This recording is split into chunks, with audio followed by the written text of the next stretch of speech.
പൂർവ്വം ചില കുടുംബങ്ങൾ മാത്രമേ ഉണ്ടായിരുന്നുള്ളൂ, അതിനുള്ള സാധ്യത ഉണ്ടായിരുന്നുള്ളൂ. അന്നത്തെ കാലത്ത് ഓർപ്പിക്കുന്ന നമ്മുടെ കലാഭവനിൽ ഒരു പാട്ടുണ്ട്. കുച്ചാണ്ട് പാനങ്ങത്തണുമാ വയല പൊട്ടിച്ച് പാപ്പണ്ടാക്കണുമാ വയറ് കത്തിയാല് എന്റെ കൊടല് കത്തണുമാ പ്രാണം വെടിഞ്ഞിട്ട് ദൈവേ ഓണപ്പഴോർക്കണുമാ. അത്ര ദാരിദ്ര്യം, ഒരു നേരത്തെ ഭക്ഷണം കഴിക്കാൻ അവസ്ഥയില്ലായിരുന്ന അല്ലെങ്കിൽ സാഹചര്യം ഇല്ലായിരുന്നൊരു പ്രത്യേക അവസ്ഥയായിരുന്നു. അതിൽ നിന്ന് കേരളം മാറി. കേരളം ഒരുപാട് പുരോഗതി കൈവരിച്ചു. നമ്മുടെ സാമൂഹിക ചുറ്റുപാടെല്ലാം മാറി, ജീവിത സാഹചര്യങ്ങളെല്ലാം മാറി. പക്ഷെ ഇപ്പോഴും കേരളത്തിൽ ഒരു നേരത്തെ ഭക്ഷണം കഴിക്കാൻ വകയില്ലാത്ത നിരവധി കുടുംബങ്ങളുണ്ടായിരുന്നു. നമ്മുടെ ഗവൺമെന്റ് അത് കണ്ടെത്തുകയായിരുന്നു. വിവിധ ഘടകങ്ങളാണ്. ഒരുപക്ഷെ നമ്മളെപ്പോലെ ആഹാരം പാകം ചെയ്ത് കഴിക്കാൻ ആരോഗ്യം ശേഷിയില്ലാത്ത ആളുകൾ, മാനസികമായ അതിൻ്റെ വല്ലാത്ത അവസ്ഥയുള്ള ആളുകൾ, വെല്ലുവിളിയുള്ള ആളുകൾ, മറ്റ് വിവിധ ഘടകങ്ങളാൽ ഒരു നേരത്തെ ഭക്ഷണം കഴിക്കാൻ നിവൃത്തിയില്ലാത്ത ആളുകളായ അതിദരിദ്രരെ കേരള ഗവൺമെന്റ് 64,006 കുടുംബങ്ങളെ കണ്ടെത്തി. ആ കുടുംബങ്ങളെ അതിദാരിദ്ര്യത്തിൽ നിന്നും അവരെ മോചിപ്പിച്ചു. വിവിധ പദ്ധതികൾ ആവിഷ്കരിച്ചുകൊണ്ട് ഇന്ന് കേരളം അതിദരിദ്രമില്ലാത്ത നാടായി ലോകത്തിന് മാതൃകയായി നിൽക്കുകയാണ്. ലോകത്തിലെ അപൂർവം ചില രാജ്യങ്ങൾ മാത്രമേ ഉള്ളൂ അത്തരം അവസ്ഥയുള്ളത്, മാറിയിരിക്കുകയാണ്. അതുപോലെ തന്നെ നമ്മുടെ ഭവനത്തിന്റെ കാര്യം, വീടിന്റെയൊക്കെ ഒരവസ്ഥ, പണ്ട് കാലങ്ങളിലെ സ്ഥിതി നിങ്ങൾക്കറിയാമല്ലോ. എന്തായിരുന്നു നമ്മുടെ അവസ്ഥ? ചെറ്റക്കുടിലുകൾ, ഓലപ്പുരകൾ, ടാർപ്പ് കെട്ടിയ വീടുകൾ, തുണി മറച്ച് കിടന്നുറങ്ങുന്നവർ, അടച്ചുറപ്പില്ലാത്ത വീടുള്ളതായിരുന്നു 10,000-കണക്കിന് ബഹുഭൂരിപക്ഷം ആളുകളും. കേട്ടിട്ടില്ലേ? മഴ പെയ്യുമ്പോഴേ നമ്മുടെ കുഞ്ഞുങ്ങൾ എങ്ങനാടി, ഇടിവെട്ടുമ്പോഴേ നമ്മുടെ കുഞ്ഞുങ്ങൾ എങ്ങനാടി, മഴ പെയ്യുമ്പോൾ നമുക്ക് പുട്ടിന് ചൂടാലോ, ഇടിവെട്ടുമ്പോഴേ നമ്മൾ പന്തേ കേറാലോ, മലവെള്ളം വന്നാൽ നമ്മുടെ കുഞ്ഞുങ്ങൾ എങ്ങനാടി, ചെറവെള്ളം വന്നാൽ നമ്മുടെ കുഞ്ഞുങ്ങൾ എങ്ങനാടി, മലവെള്ളം വന്നാൽ നമ്മൾ മലമുകളേറും, ചെറവെള്ളം വന്നാൽ നമ്മൾ ചെറമുകളേറും, പടിയടച്ചാലോ നമ്മുടെ കുഞ്ഞുങ്ങൾ എങ്ങനാടി, കുടിയൊഴിച്ചാലോ നമ്മുടെ കുഞ്ഞുങ്ങൾ എങ്ങനാടി, പടിയടച്ചാല് നമ്മൾ പട നയിക്കൂലേ, കുടിയൊഴിച്ചാല് നമ്മൾ കൊടിയെടുക്കൂലേ, ചെങ്കൊടിയെടുക്കൂലേ. അന്നും അവരുടെ പ്രതീക്ഷ ഈ ചെങ്കൊടി പ്രസ്ഥാനത്തോടായിരുന്നു. ഈ ചെങ്കൊടി പ്രസ്ഥാനം അവരുടെ പ്രതീക്ഷയെ കൈവിട്ടില്ല. ഇന്ന് കേരളത്തിൽ വീടില്ലാത്ത 5.5 ലക്ഷത്തിലധികം ആളുകൾക്ക് ലൈഫ് ഭവന പദ്ധതി പ്രകാരം വീട് കൊടുത്തിരിക്കുകയാണ്. വീടിന്റെ പണി പൂർത്തീകരിച്ചു. ലക്ഷക്കണക്കിന് വീടിന്റെ പണി നടന്നുകൊണ്ടിരിക്കുന്നു. വലിയ മാറ്റമാണ്. അങ്ങനെ ഞാൻ ദീർഘിപ്പിക്കുന്നില്ല. കേരളത്തിൽ പ്രിയമുള്ളവരെ, റോഡുകളായാലും പാലങ്ങളായാലും ആശുപത്രിയായാലും സ്കൂളുകളായാലും എല്ലാ മേഖലയിലും മാറ്റം വന്നുകൊണ്ടിരിക്കുകയാണ്. അപ്പോൾ ഈ മാറ്റം നമുക്ക് തുടരണം. ഈ മാറ്റം സാധ്യമായത് കേരളത്തിന്റെ തുടർഭരണം തന്നെയാണ്. ഇനിയും ഈ തെരഞ്ഞെടുപ്പ് കഴിഞ്ഞിട്ട് ഒരു 3-4 മാസം കൂടി കഴിയുമ്പോൾ അടുത്ത തെരഞ്ഞെടുപ്പിനെ നമ്മൾ നേരിടുകയാണ്. നിയമസഭാ തെരഞ്ഞെടുപ്പ്, നമ്മുടെ സംസ്ഥാനം ആര് ഭരിക്കണമെന്നതിനെ സംബന്ധിച്ചുള്ള തെരഞ്ഞെടുപ്പ്. ഉറപ്പായും പ്രിയമുള്ളവരെ, ഇടതുപക്ഷം തുടർഭരണം നേടണം. ഈ നേട്ടങ്ങളെല്ലാം നമുക്ക് നിലനിർത്തണം. അതിനു മുന്നോടിയായി നടക്കുന്ന ത്രിതല പഞ്ചായത്ത് തെരഞ്ഞെടുപ്പിൽ ഇടതുപക്ഷത്തിന്റെ സ്ഥാനാർത്ഥികൾ ജയിക്കേണ്ടതായിട്ടുണ്ട്.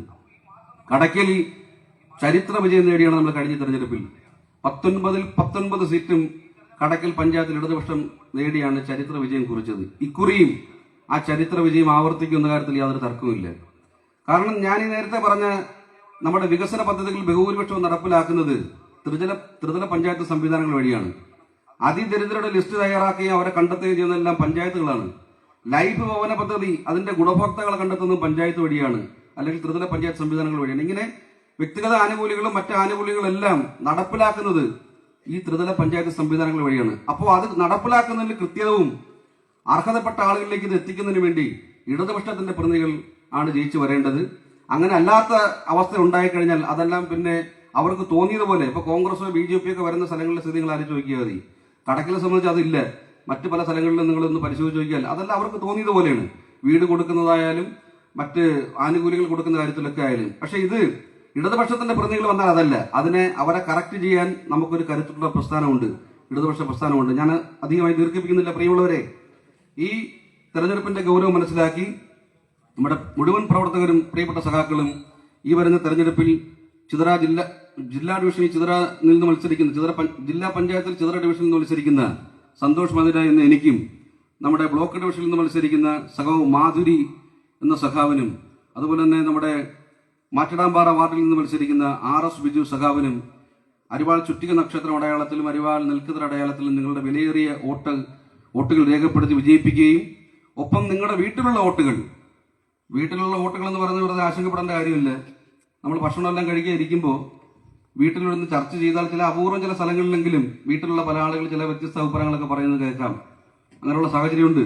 അപ്പോൾ ആദ്യം നമ്മുടെ വീട്ടിലുള്ള വോട്ടുകൾ ഉറപ്പിക്കുകയും അതുപോലെ തന്നെ നമ്മുടെ കൂടെ പഠിച്ചവർ, മറ്റ് ബന്ധുക്കൾ, അയൽപക്കക്കാർ, ഇങ്ങനെ തുടങ്ങിയ മുഴുവൻ ആളുകളുടെയും വോട്ട് ഇടതുപക്ഷത്തിന് അനുകൂലമായി ലഭിക്കുന്നതിന് വേണ്ടിയുള്ള പ്രവർത്തനങ്ങൾ നാളെ മുതൽ നമ്മുടെ മുഴുവൻ ആളുകളെയും ഏറ്റെടുക്കണം, അതിനുവേണ്ടി സഹായിക്കണമെന്ന് മാത്രം അഭ്യർത്ഥിച്ചുകൊണ്ട് ഇവിടെ പങ്കെടുത്തുകൊണ്ടിരിക്കുന്ന മുഴുവൻ ആളുകളെയും ഹൃദയത്തോട് ചേർത്ത് അഭിവാദ്യം ചെയ്തുകൊണ്ട് ഞാൻ അവസാനിപ്പിക്കുകയാണ്. അഭിവാദനങ്ങൾ.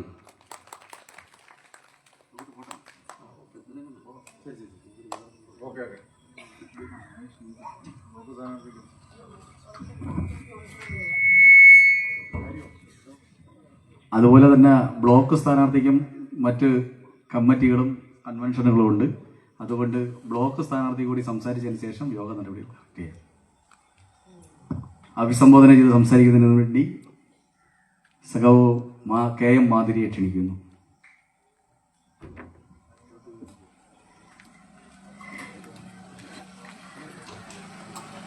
പ്രിയപ്പെട്ട സഖാക്കളെ, കടയ്ക്കൽ ഗ്രാമപഞ്ചായത്തിലെ കഴിഞ്ഞ തവണ ഒരു മെമ്പറായി നിന്നയാളാണ്. നിങ്ങൾക്ക് എല്ലാവർക്കും പരിചയമുള്ള ആളാണ്. ഇത്തവണ ബ്ലോക്ക് ഡിവിഷനിൽ മത്സരിക്കുകയാണ്. കഴിഞ്ഞ തവണ നമ്മുടെ LDF സർക്കാരിൻ്റെ പ്രവർത്തനങ്ങളുമായി ബന്ധപ്പെട്ട് ഒട്ടനവധി കടയ്ക്കൽ ഗ്രാമപഞ്ചായത്തിലും പ്രവർത്തനങ്ങൾ നടത്തിയിട്ടുണ്ട്. കഴിഞ്ഞ മെമ്പർ തുടങ്ങി വെച്ച അതിൽ പൂർത്തീകരിക്കാനുള്ള പദ്ധതികൾ ഏറ്റെടുത്ത് നടപ്പിലാക്കുന്നതിനും പുതിയ പദ്ധതികൾ നടപ്പിലാക്കുന്നതിനും വേണ്ടി നമുക്ക് ഈ വാർഡിലും ഇപ്പോൾ നിൽക്കുന്ന സ്ഥാനാർത്ഥിയായ നമ്മുടെ സഖാവ് RS ബിജുവിനെ വിജയിപ്പിച്ചേ മതിയാവും.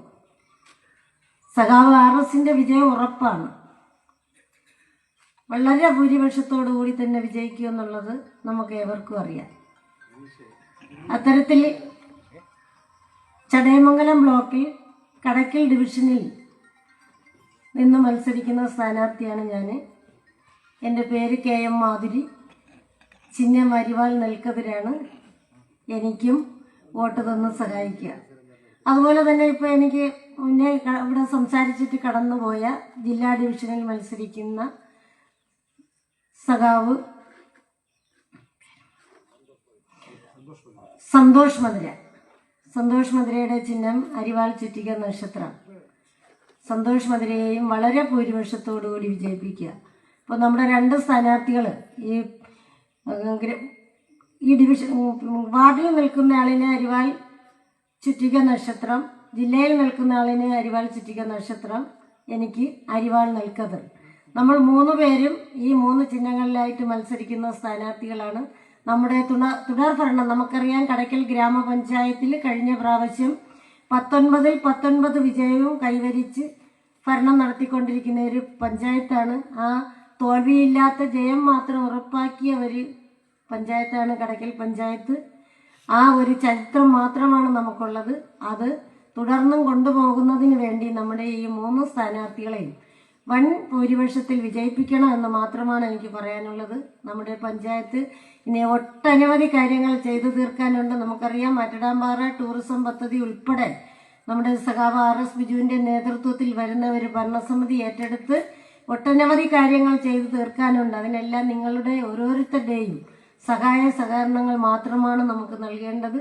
അതെല്ലാം വോട്ടുകളായി രേഖപ്പെടുത്തിക്കൊണ്ട് നമ്മളെ 3 പേരെയും അതുപോലെ തന്നെ തൊട്ടടുത്ത് നിൽക്കുന്ന നമ്മുടെ ചെറുപ്പക്കാരൻ മനോജിനെയും വളരെ നല്ല ഭൂരിപക്ഷത്തോടു കൂടി വിജയിപ്പിക്കണം. അതുപോലെ തന്നെ നമ്മുടെ 20 സ്ഥാനാർത്ഥികൾക്കും, നമ്മുടെ പരിചയത്തിൽ ഈ 20 സ്ഥാനാർത്ഥികൾക്കും നമ്മുടെ ബന്ധുക്കളോ സ്വന്തക്കാരോ പരിചയക്കാരോ ഉണ്ടെങ്കിൽ അവരോടത്തെല്ലാം പറഞ്ഞുകൊണ്ട് എല്ലാവരെയും നമ്മുടെ കടക്കൽ ഗ്രാമപഞ്ചായത്തിലുള്ള 20 മെമ്പർമാരെയും ഒപ്പം ബ്ലോക്ക് ഡിവിഷനിൽ നിന്ന് മത്സരിക്കുന്ന എന്നെയും ജില്ലാ ഡിവിഷനിൽ മത്സരിക്കുന്ന സന്തോഷിനെയും വൻ ഭൂരിപക്ഷത്തിൽ വിജയിപ്പിക്കണമെന്ന് മാത്രം പറഞ്ഞുകൊണ്ട് എനിക്ക് എല്ലാവരെയും നേരിട്ട് കാണാൻ സാധിക്കുകയില്ല. കാരണം 8 വാർഡുകളുണ്ട്. കടക്കൽ പഞ്ചായത്തിലെ 6 വാർഡും കുമ്മിൾ പഞ്ചായത്തിൽ ഉൾപ്പെട്ട ഈയക്കോടും പുല്ലുവണയും അങ്ങനെ 8 വാർഡുണ്ട്.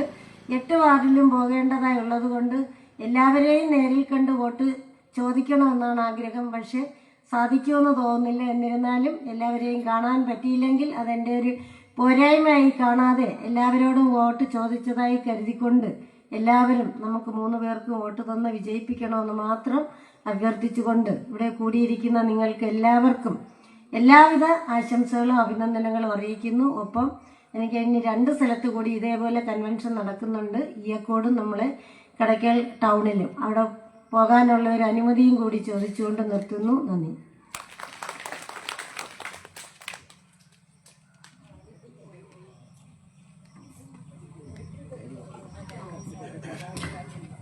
ഈ കൺവെൻഷന് സ്വാഗതം പറയുന്നതിന് വേണ്ടി CITന്റെ ഓട്ടോ തൊഴിലാളി യൂണിയൻ CITന്റെ ഏരിയ സെക്രട്ടറിയും നമ്മുടെ ബൂത്ത് സെക്രട്ടറിയുമായിട്ടുള്ള സഖാവ് ഷൈജുവിനെ ക്ഷണിക്കുന്നു.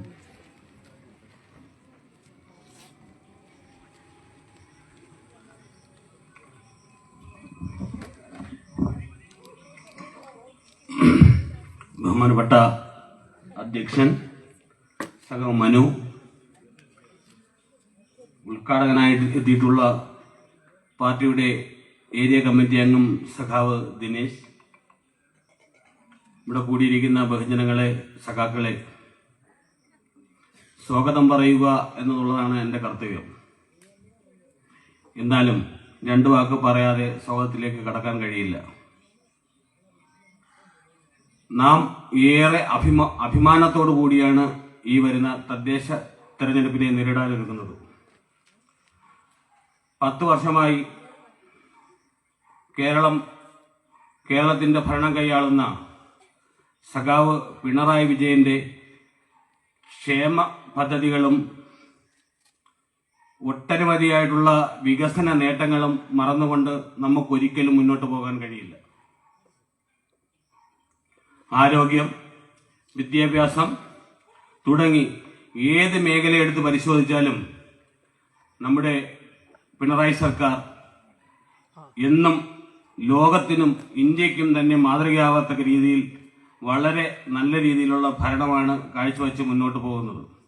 മുടങ്ങാതെയുള്ള ക്ഷേമ പെൻഷനുകൾ, നമ്മൾ ഒട്ടനവധി കാര്യങ്ങളിൽ നമ്മളെ ഹൃദയത്തോട് ചേർത്ത് ഹൃദയപക്ഷമായി 10 വർഷക്കാലമായി പിണറായി വിജയന്റെ നേതൃത്വത്തിലുള്ള ഭരണം നടന്നു വരുന്നു. അതുപോലെ തന്നെ കടക്കൽ ഗ്രാമപഞ്ചായത്തിന്റെ നേട്ടങ്ങൾ നമുക്ക് മറന്ന് മുന്നോട്ട് പോകാൻ കഴിയില്ല. അതുകൊണ്ട് തന്നെ നമ്മൾ ഏറെ അഭിമാനത്തോടു കൂടി തന്നെയാണ് ഈ തെരഞ്ഞെടുപ്പിനെ നേരിടുന്നത്. എൻ്റെ കർത്തവ്യം സ്വാഗതം ആശംസിക്കുക എന്നുള്ളതാണ്. ആദ്യമായി ഈ കൺവെൻഷന് അധ്യക്ഷപദം അലങ്കരിക്കുന്ന വാർഡ് പാർട്ടി കമ്മിറ്റിയുടെ സെക്രട്ടറി ആയിട്ടുള്ള സഖാവ് മനു ഏറെ സിസ്റ്റമാറ്റിക്കായി തന്നെ ഈ തെരഞ്ഞെടുപ്പിനെ നേരിടുന്നതിന് വേണ്ടി വളരെ കർത്തവ്യ ബോധത്തോടു കൂടി ഇടപെടൽ നടത്തുകയും സ്ക്വാഡുകൾ തിരിക്കുകയും മറ്റ് കാര്യങ്ങൾ നടത്തി വളരെ ചിട്ടയായ പ്രവർത്തനം നടത്തി വരുന്ന ഏറെ പ്രിയങ്കരനായ നമ്മുടെ വാർഡ് സെക്രട്ടറി സഖാവ് മനുവിനെ ഈ കൺവെൻഷനിലേക്ക് എൻ്റെ പേരിലും നിങ്ങളുടെ ഓരോരുത്തരുടെ പേരിലും ഹാർദവമായി സ്വാഗതം ചെയ്യുകയാണ്. അതുപോലെ തന്നെ ഇവിടെ ഉദ്ഘാടകനായി എത്തിയിട്ടുള്ള സഖാവ് Dinesh, plantation workers federation CITU സംസ്ഥാന കമ്മിറ്റി അംഗവും കമ്മ്യൂണിസ്റ്റ് പാർട്ടി ഓഫ് ഇന്ത്യ മാർക്സിസ്റ്റിന്റെ കടക്കലത്തെ ഏരിയ കമ്മിറ്റി അംഗവുമായിട്ടുള്ള സഖാവ് ദിനേശൻ സഖാവിനെ ഈ കൺവെൻഷനിലേക്ക് ഹാർദവുമായി എൻ്റെ പേരിലും നിങ്ങളുടെ ഓരോരുത്തരുടെ പേരിലും ഹാർദവുമായി സ്വാഗതം ചെയ്യുകയാണ്. അടുത്തതായി ഏറെ അഭിമാനത്തോടെ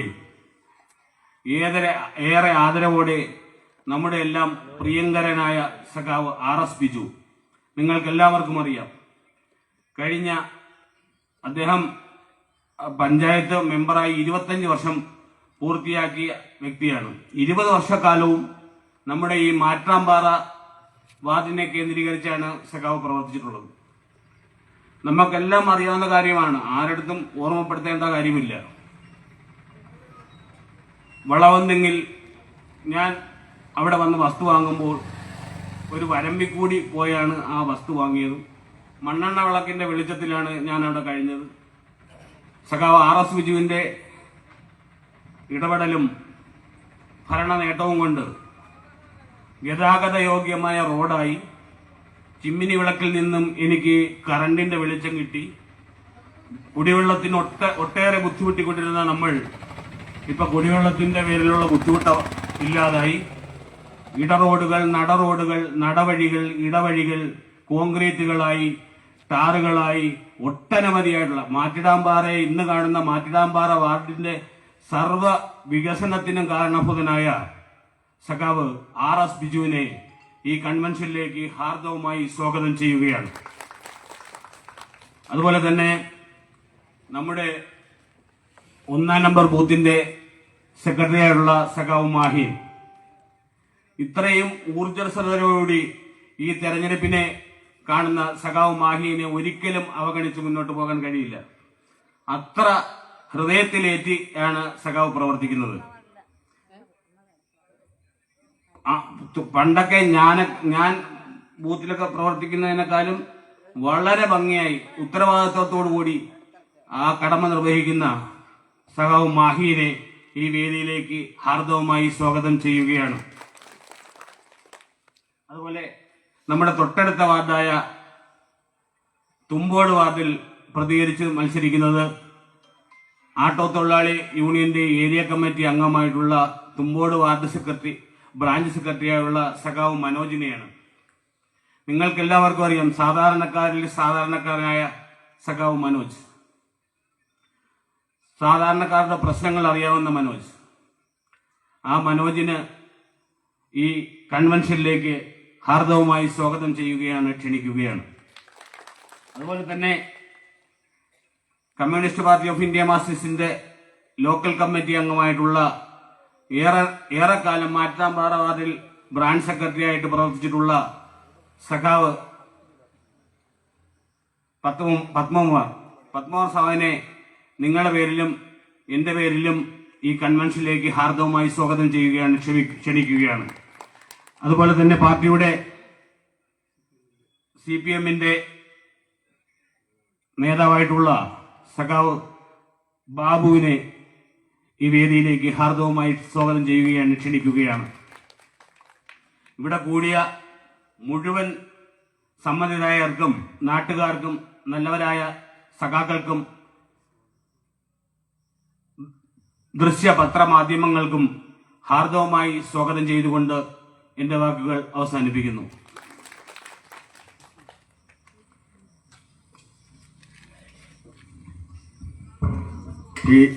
ഈ കൺവെൻഷൻ ഉദ്ഘാടനം ചെയ്ത് സംസാരിക്കുന്നതിന് വേണ്ടി CPM കടയ്ക്കൽ ഏരിയ കമ്മിറ്റി അംഗമായിട്ടുള്ള സഖാവ് ദിനേശ് കുമാറിനെ ക്ഷണിക്കുന്നു.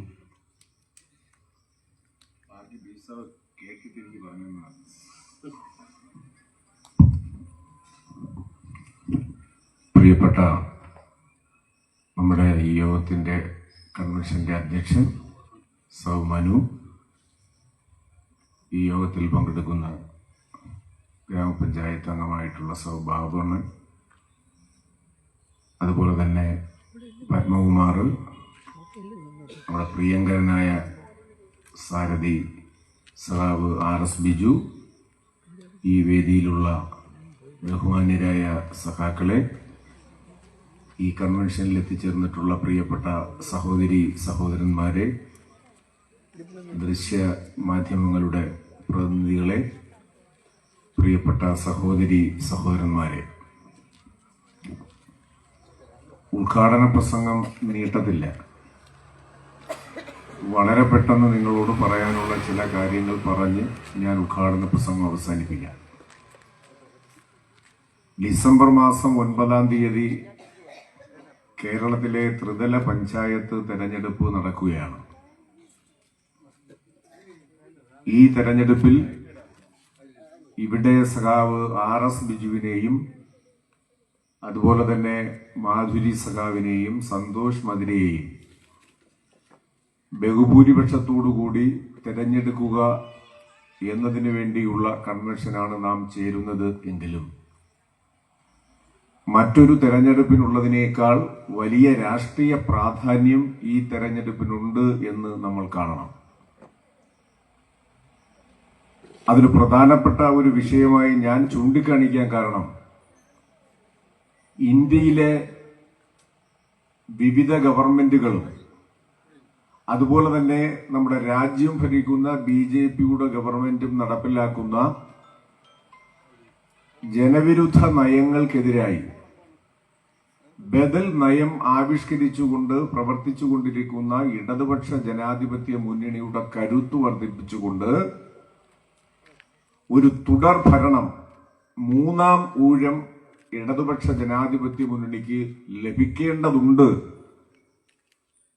അതിനുള്ള ജനങ്ങളുടെ അംഗീകാരവുമായി കൂടി ഈ തെരഞ്ഞെടുപ്പ് ഫലത്തെ നമുക്ക് കാണേണ്ടതുണ്ട് എന്നതാണ് പ്രാധാന്യം.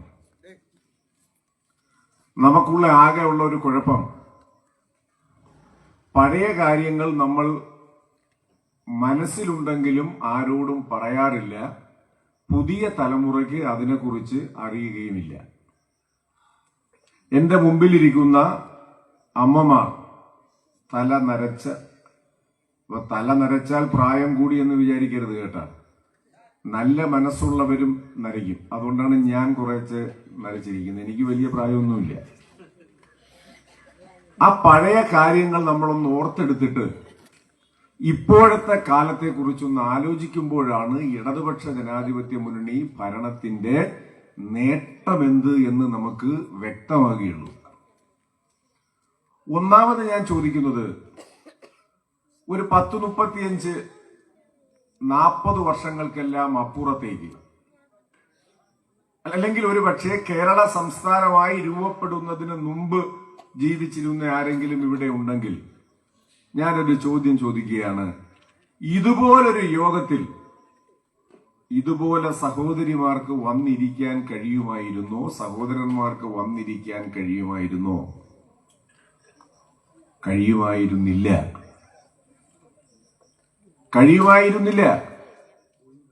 രണ്ടാമത്തെ കാര്യം, കടയ്ക്കലമ്മയാണ് നമുക്ക് ഏറ്റവും വലുത്, അല്ലേ?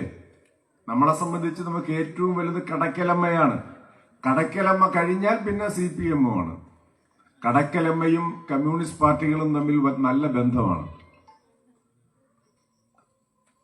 നിങ്ങൾക്കെല്ലാവർക്കും ഒരുപോലെ ആ ക്ഷേത്രത്തിൽ പണ്ട് പോകാൻ കഴിയുമായിരുന്നോ? നമ്മുടെയൊക്കെ അമ്മൂമ്മയുടെയും അപ്പൂപ്പന്റെയൊക്കെ കാലഘട്ടത്തിൽ നമുക്കെല്ലാവർക്കും, അന്നാണ് നമ്മൾ ജീവിച്ചിരുന്നതെങ്കിൽ നമുക്കെല്ലാവർക്കും ക്ഷേത്രത്തിൽ പോകാൻ കഴിയുമായിരുന്നോ? ഇല്ല എന്നുള്ള കാര്യം ആ ഇരിക്കുന്ന കൊച്ചു മോനെ നമ്മൾ ആദ്യം പറഞ്ഞു പഠിപ്പിക്കണം. അല്ലെങ്കിൽ അവനറിയത്തില്ലത്. അവനോട് നിങ്ങൾ പറഞ്ഞാൽ അവൻ പറയും, പോ അമ്മുമ്മേ, വെറുതെ കള്ളം പറയാതെ. അങ്ങനെ ഒരു കാലം ഉണ്ടായിരുന്നു. ക്ഷേത്രത്തിൽ കയറാൻ അനുവാദമില്ലായിരുന്നൊരു കാലം, ഒന്നിച്ചിരിക്കാൻ അനുവാദമില്ലാതിരുന്നൊരു കാലം, ജന്മിത്തമ്പുരാന്റെ പുരയിടത്തിൽ കുടിലുകെട്ടി താമസിച്ച് കിടക്കാൻ മാത്രം യോഗ്യതയുണ്ടായിരുന്ന ഒരുപറ്റം ആളുകൾ ഉണ്ടായിരുന്ന ഈ കേരളമാണ് ഇന്നു കാണുന്ന കേരളമായി രൂപപ്പെടുത്തിയെടുത്തത് എന്നുള്ളതും അതിൽ പങ്കുവഹിച്ചത് ഇടതുപക്ഷമാണ്, കമ്മ്യൂണിസ്റ്റുകാരാണ് എന്ന ബോധ്യം നാട്ടിലെ ജനങ്ങളെ ഓർമ്മിപ്പിക്കാൻ നമ്മൾ കൂടുതൽ ശ്രദ്ധിക്കണമെന്നാണ് ഞാൻ പറഞ്ഞത്. അങ്ങനെ ശ്രദ്ധിക്കാത്തത് കൊണ്ടാണ് കുന്നുംപുറം കോളനിയിലെ യശോദയുടെ ഇളയ മകൻ ഒരു ചരടും കെട്ടി രണ്ടാം മുണ്ട് എന്താണെന്ന് മനസ്സിലാക്കാൻ വേണ്ടി മുണ്ട് മടക്കി മേലോട്ട് കുത്തി കുന്നം കിളന്നതുപോലെ കിളന്നുകൊണ്ട് കമ്മ്യൂണിസ്റ്റുകാർക്കെതിരായി വരുന്നതിന്റെ കാരണം എന്തെന്ന് ചോദിച്ചാൽ യശോദയുടെ മകൻ അറിയില്ല, യശോദയുടെ അപ്പൂപ്പന് ക്ഷേത്രത്തിൽ കയറാൻ കഴിയില്ല എന്നു മാത്രമല്ല, ക്ഷേത്രത്തിന്റെ മുന്നിലൂടെ റോഡിലൂടെ പോലും നടക്കാൻ കഴിയുമായിരുന്നില്ല എന്ന് അവൻ അറിയുന്നില്ല. എന്താ കാര്യം? നമ്മൾ അവനോട് പറയുന്നില്ല. അണ്ണാക്കിയിട്ട് കുത്തിയാലും നമ്മൾ ഒരു കാര്യവും ആരോടും പറയില്ല. നാം വളർന്നു വന്ന വഴി, ഈ കേരളത്തെ കേരളമാക്കി മാറ്റിത്തീർത്ത വഴി, കേരളം ഇന്ന് എത്തി നിൽക്കുന്ന സ്ഥലം, ഇവിടെ നിന്ന് ഇനി കേരളം എങ്ങോട്ടാണ് പോകേണ്ടതെന്ന ദൃഢനിശ്ചയത്തോടെയുള്ള ഇടതുപക്ഷ ഭരണം, ഇതിനു വേണ്ടിയിട്ടാണ് RS ബിജുവിനെ അടക്കമുള്ളവരെ വിജയിപ്പിക്കണം എന്ന് നമ്മൾ ആവശ്യപ്പെടുന്നത്. രണ്ടാമത്തെ പ്രശ്നം, ഇവിടെ ഇരിക്കുന്ന സഹോദരിമാർ, ഇവിടെ പോയിരിക്കുന്ന പ്രായമായവർക്കറിയാം. അതല്ലാതെ കുറച്ചുകൂടി ഉള്ള ഇളം തലമുറയോട് പറഞ്ഞാൽ അവർക്ക് മനസ്സിലാവില്ല. അപ്പൊ ഒന്നാമതൊരു കാര്യം, ഇതുപോലെ സ്വാതന്ത്ര്യത്തോടുകൂടി വന്നിരിക്കാൻ നിങ്ങൾക്ക് അന്ന് കഴിയുമായിരുന്നോ? പോട്ടെ, വീട്ടിൽ കഴിയുമായിരുന്നോ? ഭർത്താവിന്റെ മുമ്പിൽ നേർക്കുനേർ നിന്ന് വർത്തമാനം പറയാൻ പണ്ടുകാലത്ത് കഴിയുമായിരുന്നു അമ്മച്ചി? ഇല്ല. കഥകിന്റെ പുറകിൽ നിന്നാണ് സംസാരിക്കുന്നത്. പേര് പറയാക്കൂല. സുരേഷിന്റെ അച്ഛ, മേദിനിയുടെ അച്ഛ, ഇങ്ങനെയൊക്കെയാണ് വിളിച്ചോണ്ടിരുന്നത്. അല്ലാതെ വിളിക്കാൻ പറ്റത്തില്ല. നേരിട്ട് മുഖത്തു നോക്കി വർത്തമാനം പറയാൻ കഴിയുമായിരുന്നില്ല പണ്ട്. ഞാൻ പറയുന്ന കള്ളമാണെങ്കിൽ പഴയകാലത്തെ ആളുകളോട് നിങ്ങൾ ചോദിച്ചു നോക്ക്. ആ കാര്യമായിരുന്നു. 1 രൂപയെങ്കിലും വേണമെങ്കിൽ ഭർത്താവിന്റെ പോക്കറ്റ് അടിക്കണം. സ്വന്തമായി സ്ത്രീക്കൊന്നും ഉണ്ടായിരുന്നില്ല. വീട്ടിനകത്ത് ജോലി ചെയ്യാൻ വേണ്ടി മാത്രം വിധിക്കപ്പെട്ട ഒരു സമൂഹമായി നമ്മുടെ കേരളത്തിലെ സ്ത്രീകൾ ഉണ്ടായിരുന്ന ഒരു കാലഘട്ടം ഉണ്ടായിരുന്നു. എത്ര ഉന്നത കുലജാതയായ സ്ത്രീ ആയാലും നമ്മുടെയൊക്കെ അമ്മൂമ്മയോ പിന്നെ അമ്മൂമ്മ, ഇപ്പോഴത്തെ അമ്മൂമ്മയല്ല കേട്ടാ, അന്നത്തെ കാലഘട്ടത്തിലെ അമ്മൂമ്മമാരും അമ്മമാരും സാരി ഉടുത്തിരുന്നു എന്ന് നിങ്ങൾക്ക് തോന്നുന്നുണ്ടോ? സമ്പന്ന വീട്ടിലെ ആളുകളും മുണ്ടും റൗക്കയുമാണ്. സാരി ഉടുക്കാൻ കഴിയുമായിരുന്നില്ല. ഓണത്തിനെങ്ങാണേ ഒരെണ്ണം കിട്ടും. അതും സാരിയല്ല, ഈ പറഞ്ഞ മുണ്ടും റൗക്കയും. അതെ, വെരി ഗുഡ്. ആ നിലയിലുണ്ടായിരുന്ന സ്ത്രീകളുടെ അവസ്ഥ ഇന്നു കേരളത്തിൽ ഇതെങ്ങനെ മാറി? ഇത് നമ്മൾ ചിന്തിക്കുകയും ബാക്കിയുള്ളവരോട് പറഞ്ഞു കൊടുക്കുകയും വേണ്ടേ? എങ്കിലല്ലേ ഇന്നത്തെ എന്റെ പെങ്ങന്മാർ, സഹോദരിമാർക്കെല്ലാം ഈ കാര്യം ബോധ്യപ്പെടുകയും അത് അവർ മറ്റുള്ളവരോട് പറയുകയും ചെയ്യൂ. ഇതെങ്ങനെ മാറി? ഈ മാറ്റത്തിന്റെ പിന്നിൽ ഇടതുപക്ഷത്തിന്റെയും കേരളത്തിലെ കമ്മ്യൂണിസ്റ്റുകാരുടെയും കയ്യൊപ്പുണ്ട്. അതാണ് കുടുംബശ്രീ. കുടുംബശ്രീ വന്നതോടുകൂടി നാട്ടിലുണ്ടായ മാറ്റം എന്താ? എന്റെ അമ്മയ്ക്ക് 72 വയസ്സുണ്ട്. ഞായറാഴ്ചയാകുമ്പോഴല്ല കുടുംബശ്രീയുടെ ബുക്ക് അമ്മച്ചിയുടെ കക്ഷത്ത് കയറിയാൽ പിന്നെ അമ്മച്ചിയുടെ രൂപവും ഭാവവും മാറുകയാണ്. ഒറ്റ നോട്ടത്തിൽ ഇന്ത്യയുടെ പ്രസിഡന്റ് ദ്രൗപദി മുർമു ആണോ എന്ന് നമുക്ക് തോന്നിപ്പോവും. അതിനേക്കാൾ വലിയ പവറാണ്. എന്താണ് ഈ പവറിന് കാരണം? 10 പേരടങ്ങുന്ന കുടുംബശ്രീയുടെ മൈക്രോ ഫൈനാൻസുമായി ബന്ധപ്പെട്ടുകൊണ്ടുള്ള അവരുടെ മൂലധനത്തെ അറിയോ? 65 ലക്ഷം രൂപ. ആ 10 ആളുകൾ 65 ലക്ഷം രൂപയാണ് ഒരു കുടുംബശ്രീ വഴി ഈ 10 ആളുകളുടെ ജീവിതം മെച്ചപ്പെടുത്താൻ, കുടുംബത്തിന്റെ വരുമാനം വർദ്ധിപ്പിക്കുന്നതിനാവശ്യമായ ചെറിയ ചെറിയ ബിസിനസ്സുകളും മറ്റു കാര്യങ്ങളും ആരംഭിക്കാൻ വേണ്ടി അവരുടെ കയ്യിലുള്ളത്. ആ 65 ലക്ഷം രൂപ കയ്യിലുള്ള അമ്മച്ചി ഒരു ഇത്തിരി ജാട കാണിച്ച് എന്തിനാ കുഴപ്പം? നമ്മളേലുണ്ടോ? ഇല്ല. 45 ലക്ഷത്തിലധികം വനിതകൾ അംഗങ്ങളായിട്ടുള്ള ഏഷ്യയിലെ ഏറ്റവും വലിയ സ്ത്രീ ശാക്തീകരണ പ്രസ്ഥാനമായി കുടുംബശ്രീയെ വളർത്തിയെടുത്ത് സ്ത്രീകളുടെ അന്തസ് ഉയർത്തിയത് ഇടതുപക്ഷമാണ്. മറന്നുപോകരുത്. കുടുംബശ്രീ ആരംഭിച്ചപ്പോൾ അതിനെ തകർക്കുന്നതിന് വേണ്ടി MM ഹസന്റെ നേതൃത്വത്തിൽ ജനശ്രീ എന്ന് പറയുന്ന ബദലായ സംഘടന രൂപീകരിച്ച് തകർക്കാൻ പരിശ്രമിച്ചവരാണ് കോൺഗ്രസുകാർ, കൈപ്പത്തിക്കാർ. അവരാണ് RS ബിജുവിനെ എതിർക്കുന്നത്, മാധുരിയെ എതിർക്കുന്നത് എന്ന് കാണാൻ വേണ്ടി നമുക്ക് കഴിയണം.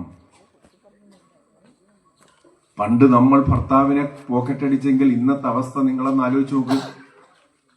ജോലിയും കൂലിയൊന്നും ഇല്ലാതെ നിൽക്കുമ്പോൾ ഭർത്താവ് ചൊറിഞ്ഞു പൊറിഞ്ഞ് നമ്മുടെ അടുത്ത് ഒരു ഇടി, ഒരു പൈന്റിന്റെ പൈസയെങ്കിലും എന്താടി? ഇപ്പൊ ചോദിക്കും, പണ്ട് തിരിച്ചായിരുന്നു. അപ്പൊ സ്ത്രീകളെ സ്വയം പര്യാപ്തരാക്കി അവരെ സ്വന്തം കാലിൽ നിൽക്കാൻ പഠിപ്പിച്ചത്, അതിനാവശ്യമായ സൗകര്യമൊരുക്കി കൊടുത്തത് ഇടതുപക്ഷമാണ്. അത് മാത്രമല്ല, 50% എന്ന് പറഞ്ഞാൽ ഏതാണ്ട് 50%-ത്തിലേറെ ത്രിതല പഞ്ചായത്തിലെ സീറ്റുകൾ സ്ത്രീകൾക്കായി സംവരണം ചെയ്തു. ആ സംവരണം ചെയ്തത് ഇന്ത്യയിൽ ആദ്യമായി കേരളത്തിലാണ്. അങ്ങനെയാണ് വനിതാ പ്രസിഡന്റ് വരുന്നത്. വനിതാ പ്രസിഡന്റും വനിതാ പഞ്ചായത്ത് മെമ്പർമാരുടെയും എണ്ണം കൂടിയപ്പോ നാട്ടിൽ ചില നമ്മുടെ ആളുകൾ തന്നെ പറഞ്ഞു തുടങ്ങി, ഓ ഇതെല്ലാം കൂടെ ജയിച്ചു പഞ്ചായത്തിൽ ചെന്നാൽ ഒരു കാര്യവും നടക്കത്തില്ല. സാരിയുടെ കളറും നോക്കി ചായയും കുടിച്ച് കുശുമ്പും പറഞ്ഞ് നാട്ടുകാരന്റെ കാര്യമൊക്കെ പറഞ്ഞിരിക്കുകയുള്ളൂ എന്ന് പറഞ്ഞു കളിയാക്കിയവരുണ്ട് കേരളത്തിൽ. ഇന്നോ മിടുക്കിമാരായ പഞ്ചായത്ത് പ്രസിഡന്റുമാരും ബ്ലോക്ക് പ്രസിഡന്റുമാരും ജില്ലാ പഞ്ചായത്ത് പ്രസിഡന്റുമാരുമായി വനിതകൾ ഇന്ന് ഭരിക്കുന്നുണ്ട്. ഷൈന ടീച്ചർ ചോദിച്ചതുപോലെ പെണ്ണിനെന്താ കുഴപ്പം? പുരുഷനോടൊപ്പം തന്നെ ഉയർന്നു.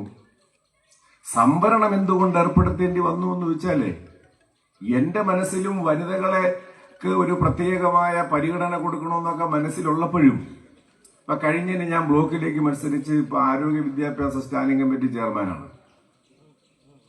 സംവരണമില്ലെന്ന് ഇരിക്കട്ടെ, അത് വനിതാ സംവരണമല്ല.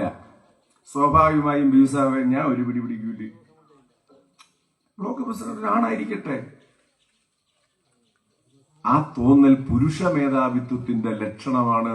അതിനെ തകർക്കണമെങ്കിൽ ഈ നിലയിൽ സംവരണം ഏർപ്പെടുത്തി വനിതകളെയും പുരുഷന്മാരെയും തുല്യമായി പരിഗണിക്കുന്ന ഒരു സാമൂഹിക വ്യവസ്ഥയുണ്ടാകണം. ആ മാറ്റം ഇന്ന് കേരളത്തിൽ ഉണ്ടായിട്ടുണ്ട്. അതുണ്ടാക്കിയത് ഇടതുപക്ഷമാണ്.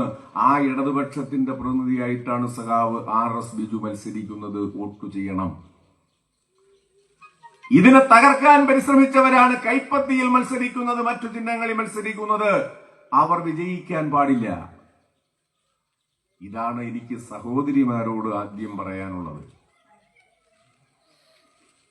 നമ്മുടെ ഗ്രാമപഞ്ചായത്തിന്റെ വികസന നേട്ടങ്ങൾ ബിജു സഖാവ് പ്രസംഗിക്കുമ്പോൾ നിങ്ങളോട് പറയും. 9.5 വർഷമായി കേരളം ഭരിച്ചുകൊണ്ടിരിക്കുന്ന ഇടതുപക്ഷ ജനാധിപത്യ മുന്നണി ഗവൺമെന്റിന്റെ ഭരണ നേട്ടങ്ങൾ ജനങ്ങളോട് പറയണം.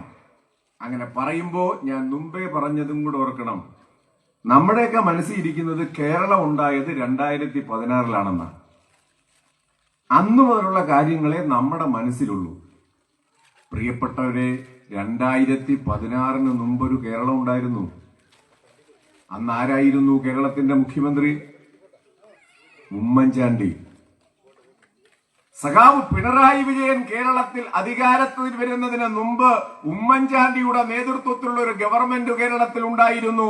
ആ ഗവൺമെന്റ് നടത്തിയ പ്രവർത്തനങ്ങൾ അതുകൂടി ഒന്നോർത്തെടുത്തിട്ട് വേണം ഇടതുപക്ഷ ജനാധിപത്യ മുന്നണി ഗവൺമെന്റിനെ സംബന്ധിച്ച് വിലയിരുത്താൻ. സഖാവ് പിണറായി വിജയൻ ഗവൺമെന്റ് കേരളത്തിൽ അധികാരത്തിൽ വരുമ്പോ അധികാരത്തിൽ വന്ന ആദ്യ ക്യാബിനറ്റ് യോഗം ചേർന്നു. എടുത്ത ഒന്നാമത്തെ തീരുമാനം എന്താണെന്ന് നിങ്ങൾക്ക് അറിയോ? ഒന്നാമത്തെ തീരുമാനം 600 രൂപയുള്ള സാമൂഹ്യ സുരക്ഷാ പെൻഷൻ 18 മാസക്കാലം കുടിശ്ശികയാണ് എന്നും, ആ 18 മാസക്കാലത്തെ പെൻഷൻ കുടിശ്ശിക ആദ്യം ഈ പറയുന്ന പാവപ്പെട്ട ജനങ്ങളുടെ കൈകളിൽ എത്തിച്ചിട്ടു മതി കേരളത്തിലെ ക്യാബിനറ്റിലെ മന്ത്രിമാരും മറ്റുള്ളവരും ഉദ്യോഗസ്ഥരും ശമ്പളം വാങ്ങാൻ. അതുകൊണ്ട് ആദ്യം ആ കുടിശ്ശിക കൊടുത്തു തീർക്കണമെന്ന് തീരുമാനിച്ച് കുടിശ്ശിക കൊടുത്തു. നിങ്ങൾക്ക് ഓർമ്മയില്ലേ, ഒരു ഓണക്കാലത്ത് 2 പേർ പെൻഷൻ മേടിക്കുന്ന സ്ഥലങ്ങളിൽ 30,000-വും 35,000 രൂപയൊക്കെ കിട്ടി അന്തം വിട്ടുപോയി. ഇത് എന്ത് ചെയ്യുമെന്ന്. ആ ഓണത്തിനൊരു പ്രത്യേകത ഉണ്ടായിരുന്നു. വീട്ടിൽ നിന്ന് കല്യാണം കഴിച്ചിട്ട് പോയ പെങ്കൊച്ചെ കൂടെ വീട്ടിൽ വന്ന് ഉള്ളതെല്ലാം കൊണ്ടുപോയി. അവസാനം 2 ഗ്യാസ് കുറ്റിയുള്ളതിൽ എന്തിനാ അമ്മച്ചിക്ക് 2 ചോദിച്ചു ഒന്നുകൂടെ കൊണ്ടുപോയിട്ട് പിന്നെ ഇങ്ങോട്ട് വന്നിട്ടേ ഇല്ലായിരുന്നു. പക്ഷെ ആ ഓണത്തിന് നാട്ടിൽ വന്നു. വീട്ടിൽ പിന്നെ ഈ പൂരാടത്തിന്റെ അന്ന് തന്നെ വന്നു. കാര്യം എന്താ, അച്ഛനും അമ്മയ്ക്കും കൂടെ ഏതാണ്ട് 10,000, 35,000, 40,000 രൂപ കിട്ടിയിരിക്കുകയാണ്. മറ്റോണങ്ങൾക്ക് മക്കളെ തിരക്കിയല്ല സാധാരണ അമ്മമാരിക്കുന്നത്, കൊച്ചുമക്കളെ തിരക്കിയാണ്. ആ ഓണനാളുകളിൽ ഉത്രാടം കഴിഞ്ഞ് തിരുവോണത്തിനോ അവിട്ടത്തിനോ ചതയത്തിനോ തങ്ങളുടെ കുഞ്ഞുമക്കൾ വന്ന് തങ്ങളുടെ മടിയിലിരുന്ന് അവരെ ഒന്ന് കൊഞ്ചിക്കാൻ വെമ്പൽ കൊള്ളുന്ന മാതാപിതാക്കളായിരുന്നു. മോനും മോളും ഒന്നും വന്നതേ ഇല്ല. പക്ഷേ ആ ഓണത്തിന് വന്നു. ഓണത്തിന് 4 ദിവസം മുമ്പ് വന്നു. അമ്മയുടെ ക്ഷേമങ്ങൾ അന്വേഷിച്ചു. ആ ഓണം മുതലാണ്, അഥവാ സഖാവ് പിണറായി വിജയൻ ഗവൺമെന്റ് അധികാരത്തിൽ വന്ന ഓണം മുതൽ ഇന്ന് വരെയുള്ള ഓണസമയങ്ങളിലാണ് നമ്മുടെ വീട്ടിലെ പ്രിയപ്പെട്ട മുത്തശ്ശിമാർക്കും മുത്തശ്ശന്മാർക്കും പേരക്കുട്ടികളുടെ ഒരു ഉമ്മ കിട്ടുന്നത്. എന്താ ഈ പേരക്കുട്ടികളുടെ ഉമ്മ കിട്ടാൻ കാര്യം?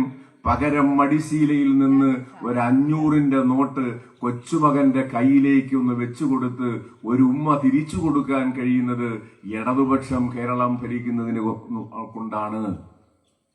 ഇത് ഞാൻ ചുമ്മാ പറഞ്ഞതല്ല. നാട്ടിലെ ജനങ്ങളെ, ഈ പാവപ്പെട്ടവരെ സഹായിക്കാൻ വേണ്ടി പെൻഷൻ കൊടുത്തു. നമ്മുടെ ഗവൺമെന്റ് വരുന്നതിന് മുമ്പുള്ള കേരളത്തിൽ TV ചാനൽ കാണാൻ പറ്റുമായിരുന്നു. ഞാനൊക്കെ ആണെങ്കിൽ എന്റെ 2 കൊച്ചുങ്ങളെ ഒരു പ്രത്യേക മുറിയിൽ പൂട്ടിയിട്ടിട്ട് ഞാനും ഭാര്യയും കൂടെ ഇരുന്ന് TV വാർത്ത കാണുമായിരുന്നു. ഞങ്ങൾ രണ്ടുപേരും കൂടെ ആകുമ്പോൾ കുഴപ്പമില്ല കാണാൻ. കാര്യം അതിൽ പറയുന്ന കാര്യങ്ങൾ ഞങ്ങൾക്ക് രണ്ടുപേർക്കും കേൾക്കാം. പക്ഷെ പൊടി കൊച്ചുങ്ങളെ കേൾപ്പിക്കാൻ കൊള്ളൂല. കേരളത്തിന്റെ സെക്രട്ടേറിയറ്റിൽ മുഖ്യമന്ത്രിയുടെ ഓഫീസുമായി ബന്ധപ്പെട്ട് ജോപ്പൻ, ജിക്കുമോൻ, സലീം രാജ്, സകല ആളുകൾ, ഒരുത്തം പോയി കരിക്ക് കുടിച്ചത്, വേറൊരുത്തം പോയി ഐസ്ക്രീം കഴിച്ചത്, ഈ നിലയിലുള്ള അപസർപ്പക കഥകളെപ്പോലും നാണിപ്പിക്കുന്ന തരത്തിൽ കേരളത്തിന്റെ രാഷ്ട്രീയ അന്തരീക്ഷത്തിൽ ഭരണ നേതൃത്വം മലീമസമായി നിന്നൊരു കാലഘട്ടം ഈ കേരളത്തിൽ ഉണ്ടായിരുന്നു എന്ന് പ്രിയപ്പെട്ടവരെ നിങ്ങൾ മറക്കരുത്. അതിൽ നിന്ന് മുക്തി നേടിയാണ് കേരളത്തിൽ ഇടതുപക്ഷ ജനാധിപത്യ മുന്നണിയുടെ ഗവൺമെന്റ് അധികാരത്തിലെത്തിയത്. പ്രകടന പത്രികയിൽ പറഞ്ഞിട്ടുള്ള ഓരോ കാര്യങ്ങളും അക്കമിട്ടു നടപ്പിലാക്കി. 600 കാര്യങ്ങൾ ഒന്നാം പിണറായി ഗവൺമെന്റ് പറഞ്ഞു. 598 നടപ്പിലാക്കി. 2 എന്തുകൊണ്ട് നടപ്പിലാക്കാൻ കഴിഞ്ഞില്ല? അതിന്റെ പ്രായോഗിക പ്രശ്നമെന്തെന്ന് കേരളത്തിലെ ജനങ്ങളോട് പറഞ്ഞു. ഒന്നാം പിണറായി ഗവൺമെന്റിന്റെ കാലത്ത് നമ്മളെ വല്ലാതെ എത്രയോ ദുരിതങ്ങൾ വേട്ടയാടി. നിങ്ങളൊന്ന് ആലോചിച്ച് നോക്കണം. ഈ ദുരന്ത സമയത്തു കേരളത്തിൽ ഇടതുപക്ഷമല്ല ഭരിച്ചിരുന്നതെങ്കിൽ നമ്മുടെ ഗതി എന്താകുമായിരുന്നു? വെള്ളപ്പൊക്കത്തെക്കുറിച്ച് കടക്കക്കാരോട് പറഞ്ഞിട്ട് കാര്യമില്ല, കാരണം നിങ്ങൾ അത് അനുഭവിച്ചില്ല. പക്ഷെ ഞാനും നിങ്ങളും എല്ലാം അനുഭവിച്ചൊരു ദുരന്തമുണ്ടല്ലോ, കോവിഡ്. ഭയാനകമായ അന്തരീക്ഷമായിരുന്നില്ലേ? തുമ്മരുത്, തുപ്പരുത്, കാണരുത്. ചിലരൊക്കെ പറഞ്ഞു അങ്ങോട്ടും ഇങ്ങോട്ടും മുഖത്തോട് മുഖം നോക്കിയാൽ കോവിഡ് പകരുന്നു. അതുകൊണ്ട് നമ്മൾ ആരെങ്കിലും വന്നാൽ കണ്ണടച്ച് വർത്താനം പറയുമായിരുന്നു. ഇനി കണ്ണി കൂടെ കാണും വൈറസ് കയറി പോന്നെങ്കിലും വെച്ച്. ഇതെന്താണ് രോഗമെന്നറിയാതെ പകച്ചു നിന്നൊരു കാലഘട്ടം. എല്ലാവരും വീട്ടിലിരിക്കാൻ പറഞ്ഞൊരു കാലഘട്ടം. എവിടെയാണോ നമ്മളുള്ളത് അവിടെ തന്നെ ഇരിക്കാൻ പറഞ്ഞു. അപ്പൊ രാവിലെ ബാത്റൂമിൽ പോകുന്നവനാണെങ്കിലോ അവിടെ ഇരുന്നാൽ മതിയാ. ഇത് നമ്മളല്ല പറഞ്ഞേട്ടാ, കേന്ദ്ര ഗവൺമെന്റാണ് പറഞ്ഞത്. എവിടെയാണോ ഇരിക്കുന്നത് അവിടെ ഇരിക്കുക. എന്നിട്ട് നമ്മുടെ പ്രധാനമന്ത്രി നരേന്ദ്രമോദി നിങ്ങളോടും എന്നോടും എന്താ പറഞ്ഞത്? കോവിഡ് എന്ന് പറയുന്നത് ഒരു സൂക്ഷ്മാണുവാണ്, അത് മഹാകുഴപ്പക്കാരനാണ്. അതുകൊണ്ട് നിങ്ങളൊരു കാര്യം ചെയ്യണം, സന്ധ്യ സമയത്താണ് ഇവ ഇറങ്ങുന്നത്. അതുകൊണ്ട് വീട്ടിനകത്തിരിക്കുന്ന സ്റ്റീൽ പാത്രങ്ങൾ എടുത്തുകൊണ്ട് വന്ന് വീട്ടിന്റെ മുമ്പിൽ വന്ന് നിന്ന് കിണ്ടിണ്ടം ഒന്ന് കൊട്ടുക. കൊട്ടിയാൽ കോവിഡ് പോകും. നമ്മൾ പറഞ്ഞു കൊട്ടിയാൽ പോകൂലെന്ന്. പക്ഷേ നമ്മുടെ അനുഭാവികളായ സഖാക്കളും ബിജു സഖാവ് പറഞ്ഞിട്ടും കേൾക്കാതെ വളരെ പതുക്കെ ബിജു സഖാവിന്റെ ചെവിയിൽ കേൾക്കാത്ത രീതിയിൽ വീടിന് മുമ്പിൽ, കാര്യം കോവിഡ് പോകുന്നെങ്കിൽ പൊക്കോട്ടെ എന്ന് പറഞ്ഞ് 2 കൊട്ട് കൊട്ടി. ഒരു BJPയുടെ MP പറഞ്ഞു, നിങ്ങൾക്ക് കോവിഡ് മാറ്റാൻ ഫലപ്രദമായ മാർഗമുണ്ട്. രാവിലെ പശു ഇടുന്ന ചാണകം എടുത്ത് ഒരു ഗ്ലാസ് വെള്ളത്തിൽ കലക്കി കുടിച്ചാൽ കോവിഡ് മാറും. ഇത് കേരളത്തിൽ പറഞ്ഞ കാര്യമാണ്. ആ സമയത്താണ് കേരളത്തിന്റെ മുഖ്യമന്ത്രി സഖാവ് പിണറായി വിജയൻ പറഞ്ഞത്, പ്രിയപ്പെട്ട ജനങ്ങളെ, ഭയം വേണ്ട, ജാഗ്രത മതി.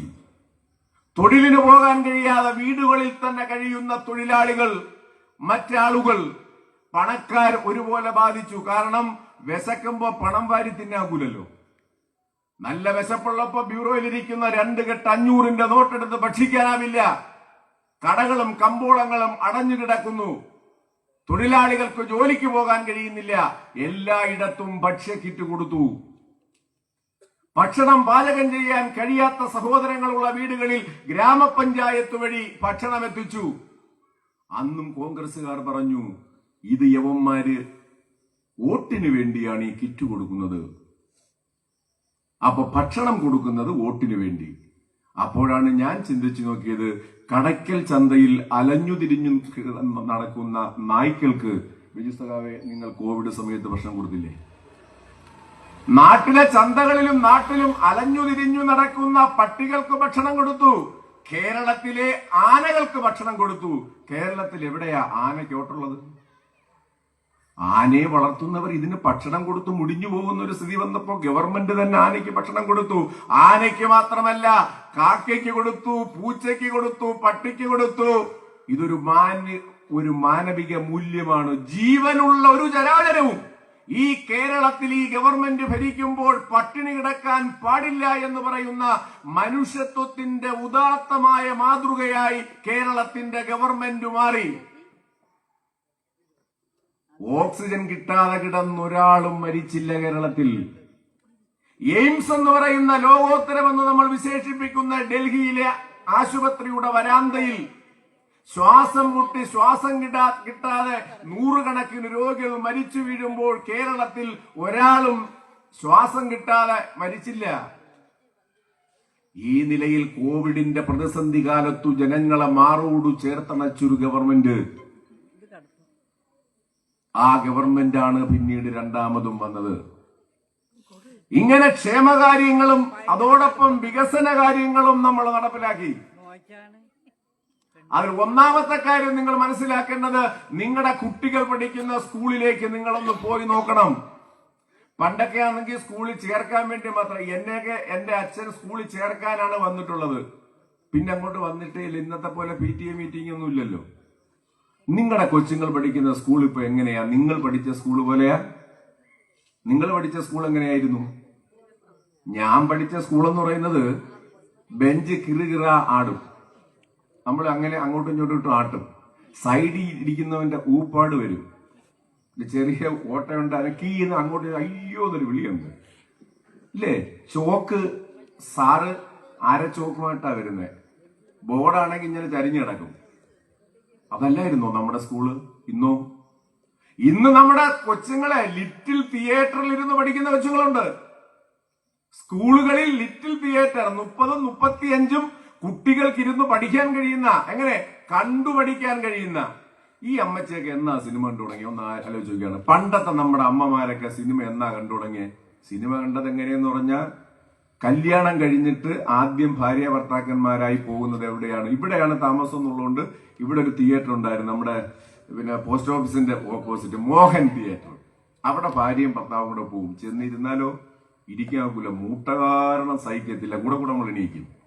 അതുമാത്രമല്ല, ഈ സിനിമ വ്യക്തമായി കാണാനും നോക്കില്ല. ഈ പേഴിന്റെ തൂണാണ്. ജയ ഇറങ്ങി വരുമ്പോ ഈ പേഴ് കാരണം മറഞ്ഞു, നമ്മൾ എത്തി നോക്കും ജയനെ. ഇങ്ങനെ സിനിമയും കണ്ട് തൊട്ടപ്പുറത്തുള്ള സ്റ്റുഡിയോയിൽ കയറി ഒരു ഫോട്ടോ എടുത്തിട്ട് വരുന്നതായിരുന്നു പണ്ടത്തെ. ഇന്നല്ലേ ഹണിമൂണൊക്കെ ആയത്. അന്ന് ഒരു മൂണും ഇല്ല. ഈ ഒരൊറ്റ കാര്യമേ ഉള്ളൂ. ഇന്ന് ഹണിമൂൺ ഉണ്ടെന്ന് മാത്രമല്ല, ഹണിമൂണിന് പോകുമ്പോഴോ സകല ഫോട്ടോഗ്രാഫർമാരെയും വീഡിയോഗ്രാഫർമാരെയും കൂടെ കൊണ്ടാണ് പോണത്. അപ്പൊ അന്നത്തെ ആ കാലത്ത് നമ്മൾ അങ്ങനെ സിനിമ കണ്ടെങ്കിൽ, ഇന്ന് 8ാം ക്ലാസ്സിൽ പഠിക്കുന്ന കുട്ടി താൻ പഠിക്കേണ്ട കാര്യങ്ങൾ നേരിട്ട് കണ്ടുപഠിക്കുന്നു. എന്നെ 9ാം ക്ലാസ്സിൽ രസതന്ത്രം പഠിപ്പിച്ച അധ്യാപിക ടീച്ചർ സൂസമ്മ ടീച്ചർ എന്നോട് പറഞ്ഞത്, അല്ലയോ മക്കളെ, അവരുടെ ചൂണ്ടുവിരൽ ചൂണ്ടിക്കൊണ്ട് എന്നോട് പറഞ്ഞു, ഇതാണ് ടെസ്റ്റ് ട്യൂബ്. പിന്നെ എന്ന് ടെസ്റ്റ് ട്യൂബ് എന്ന് പറഞ്ഞാൽ എന്റെ മനസ്സിൽ സൂസമ്മ ടീച്ചറിന്റെ നീണ്ട വിരലാണ് ടെസ്റ്റ് ട്യൂബ് എന്നാണ്.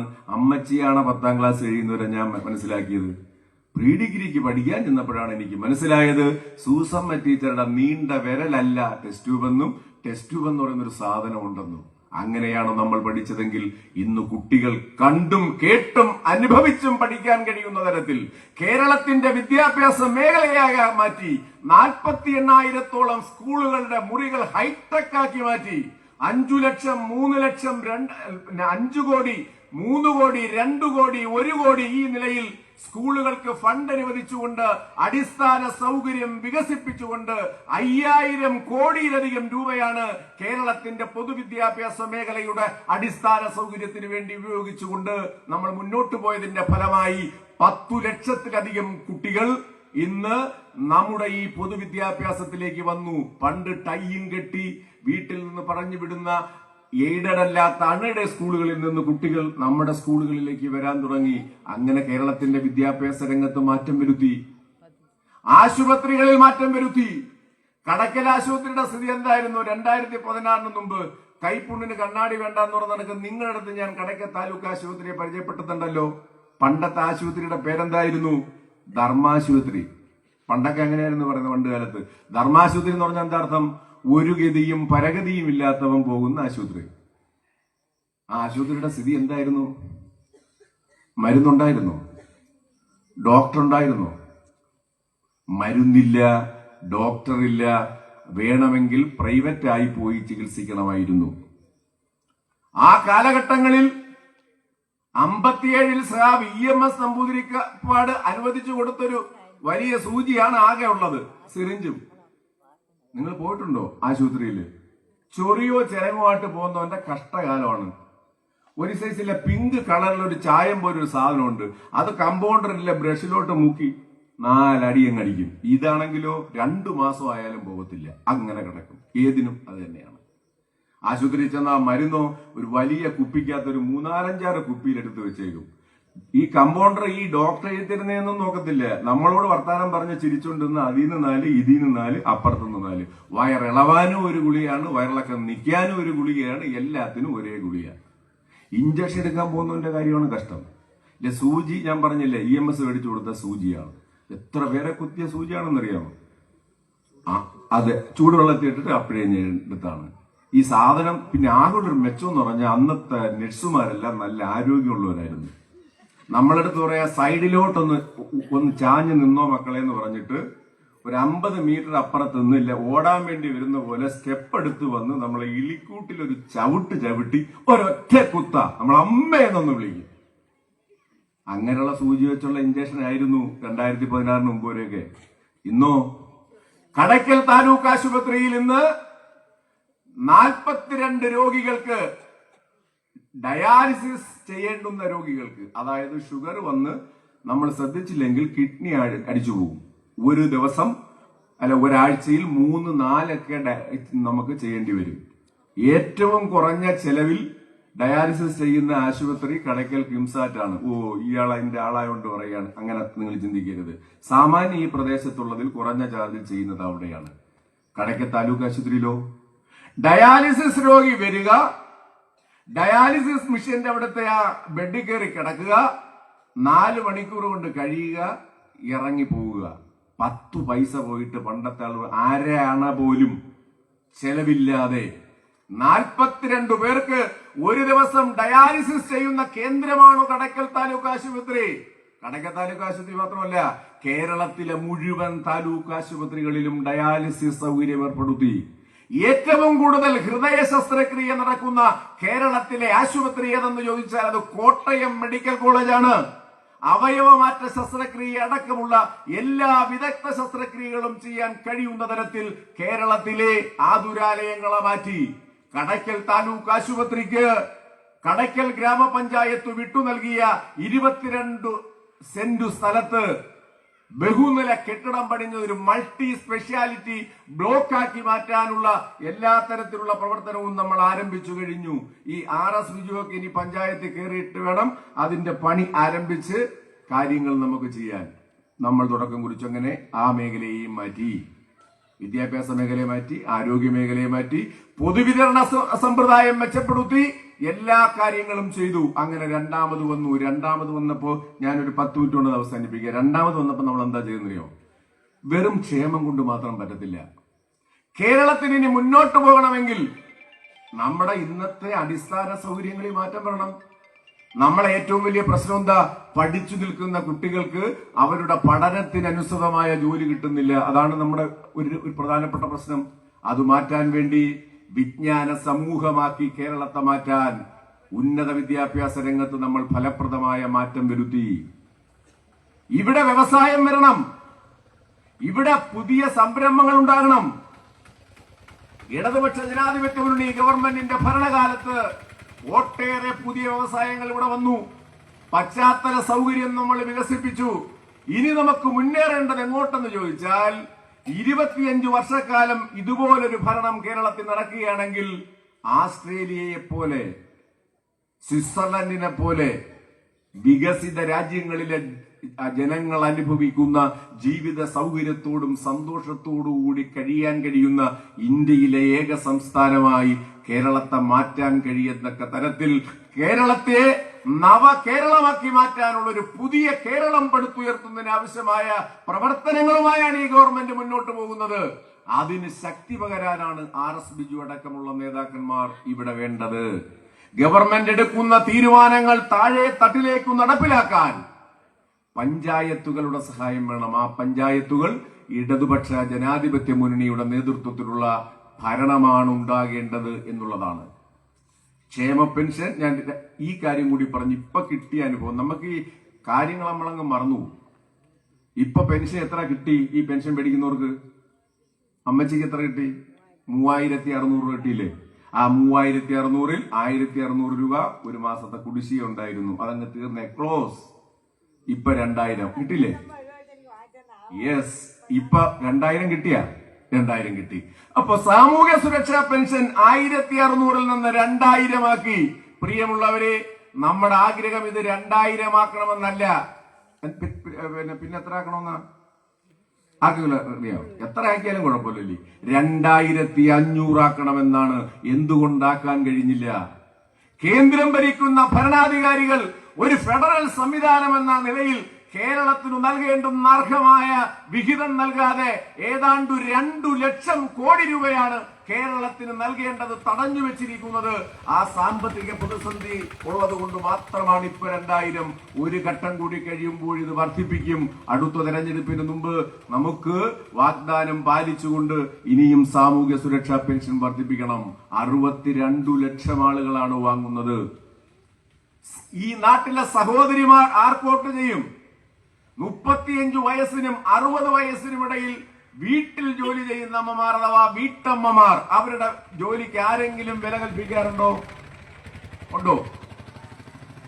വീട്ടമ്മമാർ രാവിലെ 5 മണിക്ക് എഴുന്നേറ്റ് വീട്ടിൽ ഭർത്താവ് ജോലിക്ക് പോകണമെങ്കിൽ ഭക്ഷണം വെക്കണം, അതുപോലെ കൊച്ചുങ്ങളെ സ്കൂളിൽ പറഞ്ഞു വിടണം, ആട്ടിനെ അഴിച്ചു കെട്ടണം, തോലൊടിക്കണം, പശുവിന് പുല്ലറുക്കണം, പിന്നെ ചോറ് വെക്കണം, വൈകുന്നേരത്തേക്ക് കൊച്ചുങ്ങൾ വരുമ്പോ കാപ്പി ഉണ്ടാക്കണം, ഇതെല്ലാം ചെയ്യണം, എല്ലാ പരിപാടിയും ചെയ്യണം. അത് കഴിയുമ്പോ രാത്രിയാവുമ്പോ ലദ്ദേവോ ഇന്ന് എങ്ങനെ വരുമെന്ന് ആലോചിച്ചിരിക്കണം. നല്ല രീതി വന്നാൽ കുഴപ്പമില്ല, അല്ലാതെ വരികയാണെങ്കിൽ പിറ്റേന്ന് രാവിലെ കുളക്കട്ട പരുവത്തി നമ്മളെ മുഖത്തും മഴിച്ചിരിക്കും. ഇത്രയും കാര്യങ്ങൾ ചെയ്താലും നമ്മൾ ചെയ്യുന്ന ജോലിക്ക് എന്തെങ്കിലും മൂല്യമുണ്ടോ? ഭാര്യ പറയുകയാണ്, ഇപ്പൊ ഞാൻ ഇങ്ങനെ പ്രസംഗിക്കുന്ന എന്നോട് എന്റെ ഭാര്യ പറയുകയാണ്, വയ്യ, ഭയങ്കര നടുവേദന, തുണി കഴുകി എന്ന് പറഞ്ഞാൽ നമ്മളൊന്ന്, നിനക്കിവിടെ എന്തോന്നാ ജോലി? അത് പുരുഷന്മാരുടെ ഒരു, ഞങ്ങളെ മൊത്തത്തിലുള്ളതാ. RS ബിജു അങ്ങനെ ചോദിക്കുമെന്ന് എനിക്ക് അറിയത്തില്ല. ഞങ്ങൾക്ക് ആകെ ഉള്ളൊരു കുഴപ്പം എന്താണ്? വീട്ടുജോലി ചെയ്യുന്ന വീട്ടമ്മമാരുടെ ജോലിക്കൊരു മൂല്യമുണ്ടെന്ന് ആരും കണക്കാക്കുന്നില്ല. അതിനൊരു മൂല്യമുണ്ടെന്നും ആ മൂല്യത്തിന് അനുസൃതമായ കാര്യം ചെയ്യാൻ കഴിയുന്നില്ലെങ്കിൽ പോലും വീട്ടിൽ ജോലി ചെയ്യുന്ന വീട്ടമ്മമാരുടെ അധ്വാനത്തിന് മൂല്യമുണ്ടെന്നും ആ മൂല്യത്തിന് അനുസൃതമായിട്ടല്ലെങ്കിൽ പോലും ഒരു മാസം 1000 രൂപ അവർക്ക് നൽകി ഒരംഗീകാരം നൽകണമെന്ന ചിന്തയുണ്ടാകുകയും അത് നടപ്പിലാക്കുന്നതിനാവശ്യമായ ഉത്തരവിടുകയും ചെയ്തുകൊണ്ട് കേരളത്തിലെ 32 ലക്ഷം സഹോദരിമാർക്ക് 1000 രൂപ വീതം വീട്ടിലെത്തിക്കുകയാണ്. പ്രിയമുള്ളവരെ, കേരളത്തിലല്ല, ലോകത്തിന്റെ ചരിത്രത്തിലെ എവിടെയെങ്കിലും നിങ്ങൾക്ക് കാണാൻ കഴിയുമോ, കാട്ടാൻ കഴിയുമോ ഇങ്ങനെ വീട്ടിലിരിക്കുന്ന സ്ത്രീകൾക്ക് 1000 രൂപ കൊടുക്കുന്നത്? ഇത് തെരഞ്ഞെടുപ്പിന് വേണ്ടി കൊടുക്കുന്നതല്ല കേട്ടോ. ഇപ്പൊ ഈ ബീഹാറിൽ കൊടുത്തു, ഒറ്റയടിക്ക് എല്ലാ വനിതകൾക്കും 10000 രൂപ. തെരഞ്ഞെടുപ്പ് കഴിഞ്ഞു, അടുത്ത മാസവും വരുമെന്നും പറഞ്ഞിരുന്നു, സാധനം വരുന്നില്ല. ഇനി എന്ന് വരും? 5 വർഷം കഴിഞ്ഞു വരും. ഇതങ്ങനല്ല, സ്ഥിരമായി 60 വയസ്സാകുന്നത് വരെ 1000 രൂപ വീതം കിട്ടിക്കൊണ്ടിരിക്കും. അഭ്യസ്തവിദ്യരായ ചെറുപ്പക്കാർ നമ്മുടെ വീട്ടിലുണ്ട്. അവൻ 10ാം ക്ലാസ് കഴിഞ്ഞു, ഡിഗ്രി കഴിഞ്ഞു, ഇതെല്ലാം കഴിഞ്ഞു, ജോലി കിട്ടുന്നില്ല. അവന്റെ കുഴപ്പമല്ല. ഇവിടെ നമ്മൾ 3 ലക്ഷം ആളുകൾക്ക് നമ്മുടെ ഗവൺമെന്റ് വന്നിട്ട് ജോലി കൊടുത്തിട്ടുണ്ട്. എന്നാലും അഭ്യസ്തവിദ്യരുണ്ട്. അവനൊരു അപേക്ഷ അയക്കണം, അവനൊരു സോപ്പ് മേടിക്കണം. വീട്ടിൽ ചെന്ന് അച്ഛനോട് ചോദിക്കുമ്പോൾ അച്ഛൻ എന്തോ പറയും? 1-2 പ്രാവശ്യം കൊടുക്കും. പിന്നെന്തോ പറയും? നിനക്ക് കിളയ്ക്കാൻ പറ്റൂടാ, ഇത്ര നാൾ ഞാൻ അന്വേഷിച്ച് തന്നില്ലേ. ആ ചെറുപ്പക്കാരന്റെ ആത്മാഭിമാനത്തിന് പിണമേൽക്കും. ഇത് മനസ്സിലാക്കിയിട്ടാണ് കേരളത്തിലെ ചെറുപ്പക്കാരന് നൈപുണ്യ വികസനത്തിന് വേണ്ടി 1000 രൂപ വീതം മാസം കൊടുക്കാൻ തീരുമാനിച്ചു. ആശാ വർക്കർമാർ, അംഗൻവാടി വർക്കർമാർ, ഇവരെ തൊഴിലാളിയായി പോലും കണക്കാക്കാൻ തയ്യാറാകാത്ത കേന്ദ്ര ഗവൺമെന്റുള്ള ഈ നാട്ടിലാണ് അവർക്ക് ഓണറേറിയം 1000 രൂപ വീതം വർദ്ധിപ്പിച്ചു. പാചക തൊഴിലാളികളുടെ ഓണറേറിയം വർദ്ധിപ്പിച്ചു.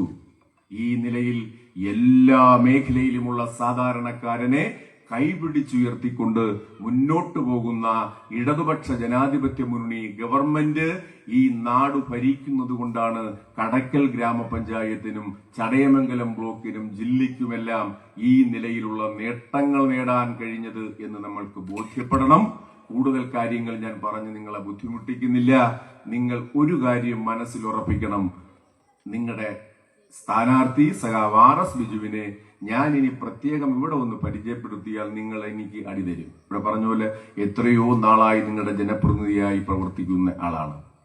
ഓരോ സ്ഥാനാർത്ഥിയെയും ഞാൻ നിങ്ങൾക്ക് പരിചയപ്പെടുത്തുന്നില്ല. പക്ഷേ ഇവർ ജയിച്ചു വരേണ്ടത് ഇവരുടെ ആവശ്യമല്ല. ഇവർ ജയിച്ചു വരേണ്ടത് ഈ നാടിന്റെ ആവശ്യമാണ്. ഈ ബോധ്യത്തിന്റെ അടിസ്ഥാനത്തിൽ പ്രവർത്തിക്കണം നമ്മള്. ഇവിടെ കുഴപ്പമില്ല, കടയ്ക്ക് കുഴപ്പമില്ല, എന്റെ നാട്ടിൽ ഒരു കുഴപ്പമുണ്ട് കേട്ടാ. ഒറിജിനൽ പാർട്ടിയാണ്, ചേച്ചി പാർട്ടി മെമ്പറാണ്. പക്ഷെ പഞ്ചായത്ത് ഇലക്ഷൻ ഒരു പ്രാവശ്യം വന്നപ്പം ചേച്ചിയുടെ അപ്പച്ചിയുടെ മോൻ സ്ഥാനാർത്ഥിയായി, മറ്റേ കോൺഗ്രസിന്. നമ്മുടെ സ്ഥാനാർത്ഥി ഒരു അയ്യോ ഭാവി. അപ്പൊ ഈ ചേച്ചിയുടെ മനസ്സിൽ തോന്നിയിട്ട് ചേച്ചി ഒരാളുടെ പറഞ്ഞതാണ്, ഞാൻ ഭയങ്കര മാർക്സിസ്റ്റ് അടി, പക്ഷെ എങ്ങനെ വോട്ട് കൊടുക്കാതിരിക്കും ഈ അപ്പച്ചിയുടെ മോന്? അതെന്താ കാര്യം? പിന്നെ ആ അണ്ണന് വേണ്ടിയിട്ട് പണ്ട് അണ്ണന്റെ അച്ഛൻ പിന്നെ ഈ പെങ്ങളും ആങ്ങളെയാണല്ലോ, പെങ്ങളുടെ പിന്നെ പറഞ്ഞായിരുന്നു, എടി ഒരു കാര്യം ചെയ്ത് നിന്റെ മോളെ യവനം കെട്ടിച്ചോട്. അപ്പൊ പിന്നെ അവര് പറഞ്ഞു, എവളെ കൊണ്ടുവന്ന് അറബിക്കടലിൽ തള്ളിയാലും നിന്റെ മോന് തരൂല. അത്ര വൃത്തിയാണ് ഈ പുള്ളി, നമ്മുടെ ഏത് സ്ഥാനാർത്ഥി.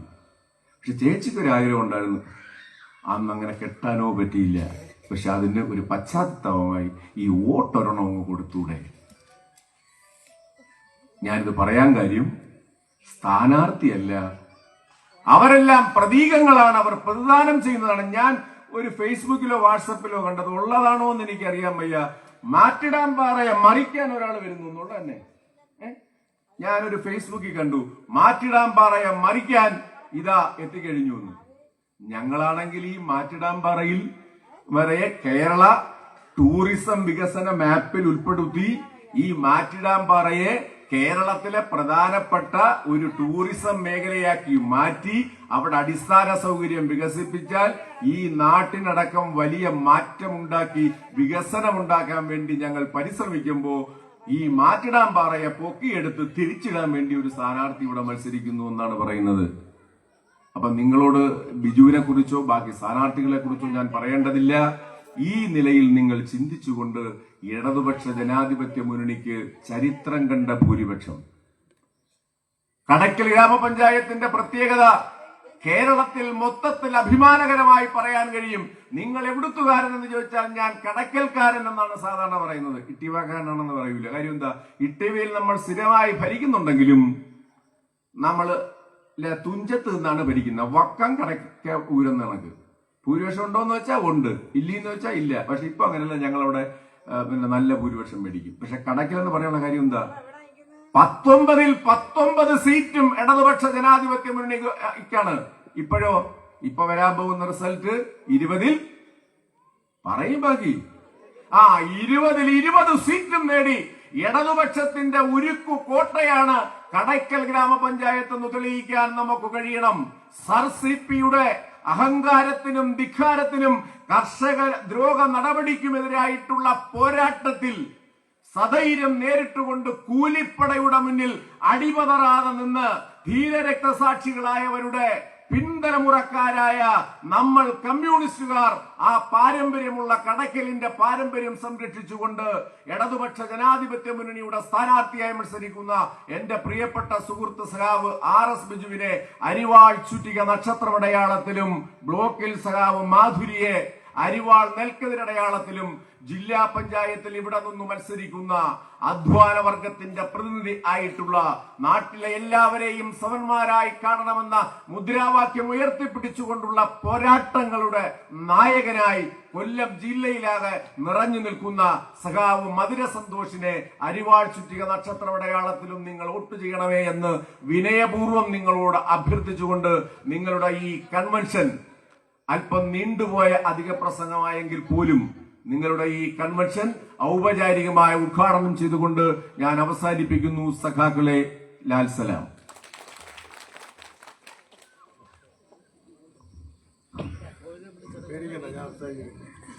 അടുത്തതായിട്ട് നമ്മുടെ പ്രിയങ്കരനായിട്ടുള്ള സ്ഥാനാർത്ഥി സഖാവ് RS ബിജുവിനെ ക്ഷണിക്കുന്നു. പ്രിയമുള്ള അധ്യക്ഷൻ, നമ്മുടെ ഇലക്ഷന്റെ പ്രചരണങ്ങൾക്കെല്ലാം മുൻകൈയെടുത്ത് നിൽക്കുന്ന വളരെ അടുക്കൻ ചുറ്റിയോടുകൂടി ഉള്ള പ്രവർത്തനത്തിന് നേതൃത്വം നൽകുന്ന ശ്രീ മനു, അതുപോലെ തന്നെ നമ്മുടെ ഈ വാർഡ് കൺവെൻഷൻ ഉദ്ഘാടനം ചെയ്ത പ്രിയങ്കനായ മുൻ ഇട്ടിവ ഗ്രാമപഞ്ചായത്തിന്റെ പ്രസിഡന്റും കഴിഞ്ഞ ബ്ലോക്ക് ആരോഗ്യ വിദ്യാഭ്യാസ സ്റ്റാൻഡിംഗ് കമ്മിറ്റിയുടെ ചെയർമാൻ, കടയ്ക്കൽ താലൂക്ക് ആശുപത്രിയുടെ വികസന പ്രവർത്തനങ്ങൾക്ക് മുൻകൈയെടുത്ത് നിന്ന സഖാവ് കൂടിയായിട്ടുള്ള സഖാവ് ദിനേശ്, അതുപോലെ തന്നെ തുമ്പോട് വാർഡിന്റെ മെമ്പർ മനോജ്, CPM-ന്റെ നേതാവ് സഖാവ് ബാബു, നമ്മുടെ ബൂത്ത് സെക്രട്ടറിമാരായിട്ടുള്ള മാഹിൻ, ഷൈജു, പ്രിയമുള്ള സഹപ്രവർത്തകർ, പ്രിയമുള്ള കുടുംബാംഗങ്ങളെ, ഇനിയൊരു സംസാരം ഇല്ല. കഴിഞ്ഞ നാളുകളിൽ നിങ്ങൾ തന്നിട്ടുള്ള ആ ആശീർവാദവും അംഗീകാരവും അത് നമ്മുടെ വാർഡിനെ ഏത് രൂപത്തിൽ കൊണ്ടെത്തിക്കുവാൻ കഴിഞ്ഞു എന്ന് ഞാൻ പറയാതെ നിങ്ങൾക്കറിയാം. നിങ്ങളെ ഏൽപ്പിച്ച ഉത്തരവാദിത്തം എന്റെ മനസ്സിൽ തോന്നുന്നത് വളരെയേറെ ഭംഗിയായി ചെയ്തു തീർക്കുവാൻ കഴിഞ്ഞിട്ടുണ്ട്. കഴിഞ്ഞ വർഷങ്ങളിലും കഴിഞ്ഞ തവണയും മത്സരിച്ച വിജയിച്ച പഞ്ചായത്ത് മെമ്പറുടെ നേതൃത്വത്തിൽ അതിന്റെ തുടർച്ച എന്നുള്ള നിലയ്ക്ക് ഒട്ടേറെ കാര്യങ്ങൾ നമ്മുടെ ഈ പ്രദേശത്ത് ചെയ്തു തീർക്കുവാൻ കഴിഞ്ഞിട്ടുണ്ട്. നമുക്ക് നമ്മുടെ നാട്ടിലുള്ള ഏറ്റവും വലിയ പ്രശ്നം, ഒരുപാട് തെരഞ്ഞെടുപ്പുകളിലെല്ലാം നമ്മൾ ചർച്ച ചെയ്തിട്ടുള്ളതാണ് മാറ്റടാമ്പാറ ടൂറിസം എന്ന് പറയുന്നത്. ആ ടൂറിസം പദ്ധതി യാഥാർത്ഥ്യമാവുകയാണെങ്കിൽ ഒരു സംശയമില്ല, നമ്മുടെ നാട്ടിലെ നമ്മുടെ വീട്ടിലെ കൊച്ചുങ്ങൾക്കടക്കം ഈ പ്രദേശത്തടക്കം വലിയ മാറ്റം ഉണ്ടാക്കുവാൻ കഴിയുന്ന ഒരു കാര്യമാണ്.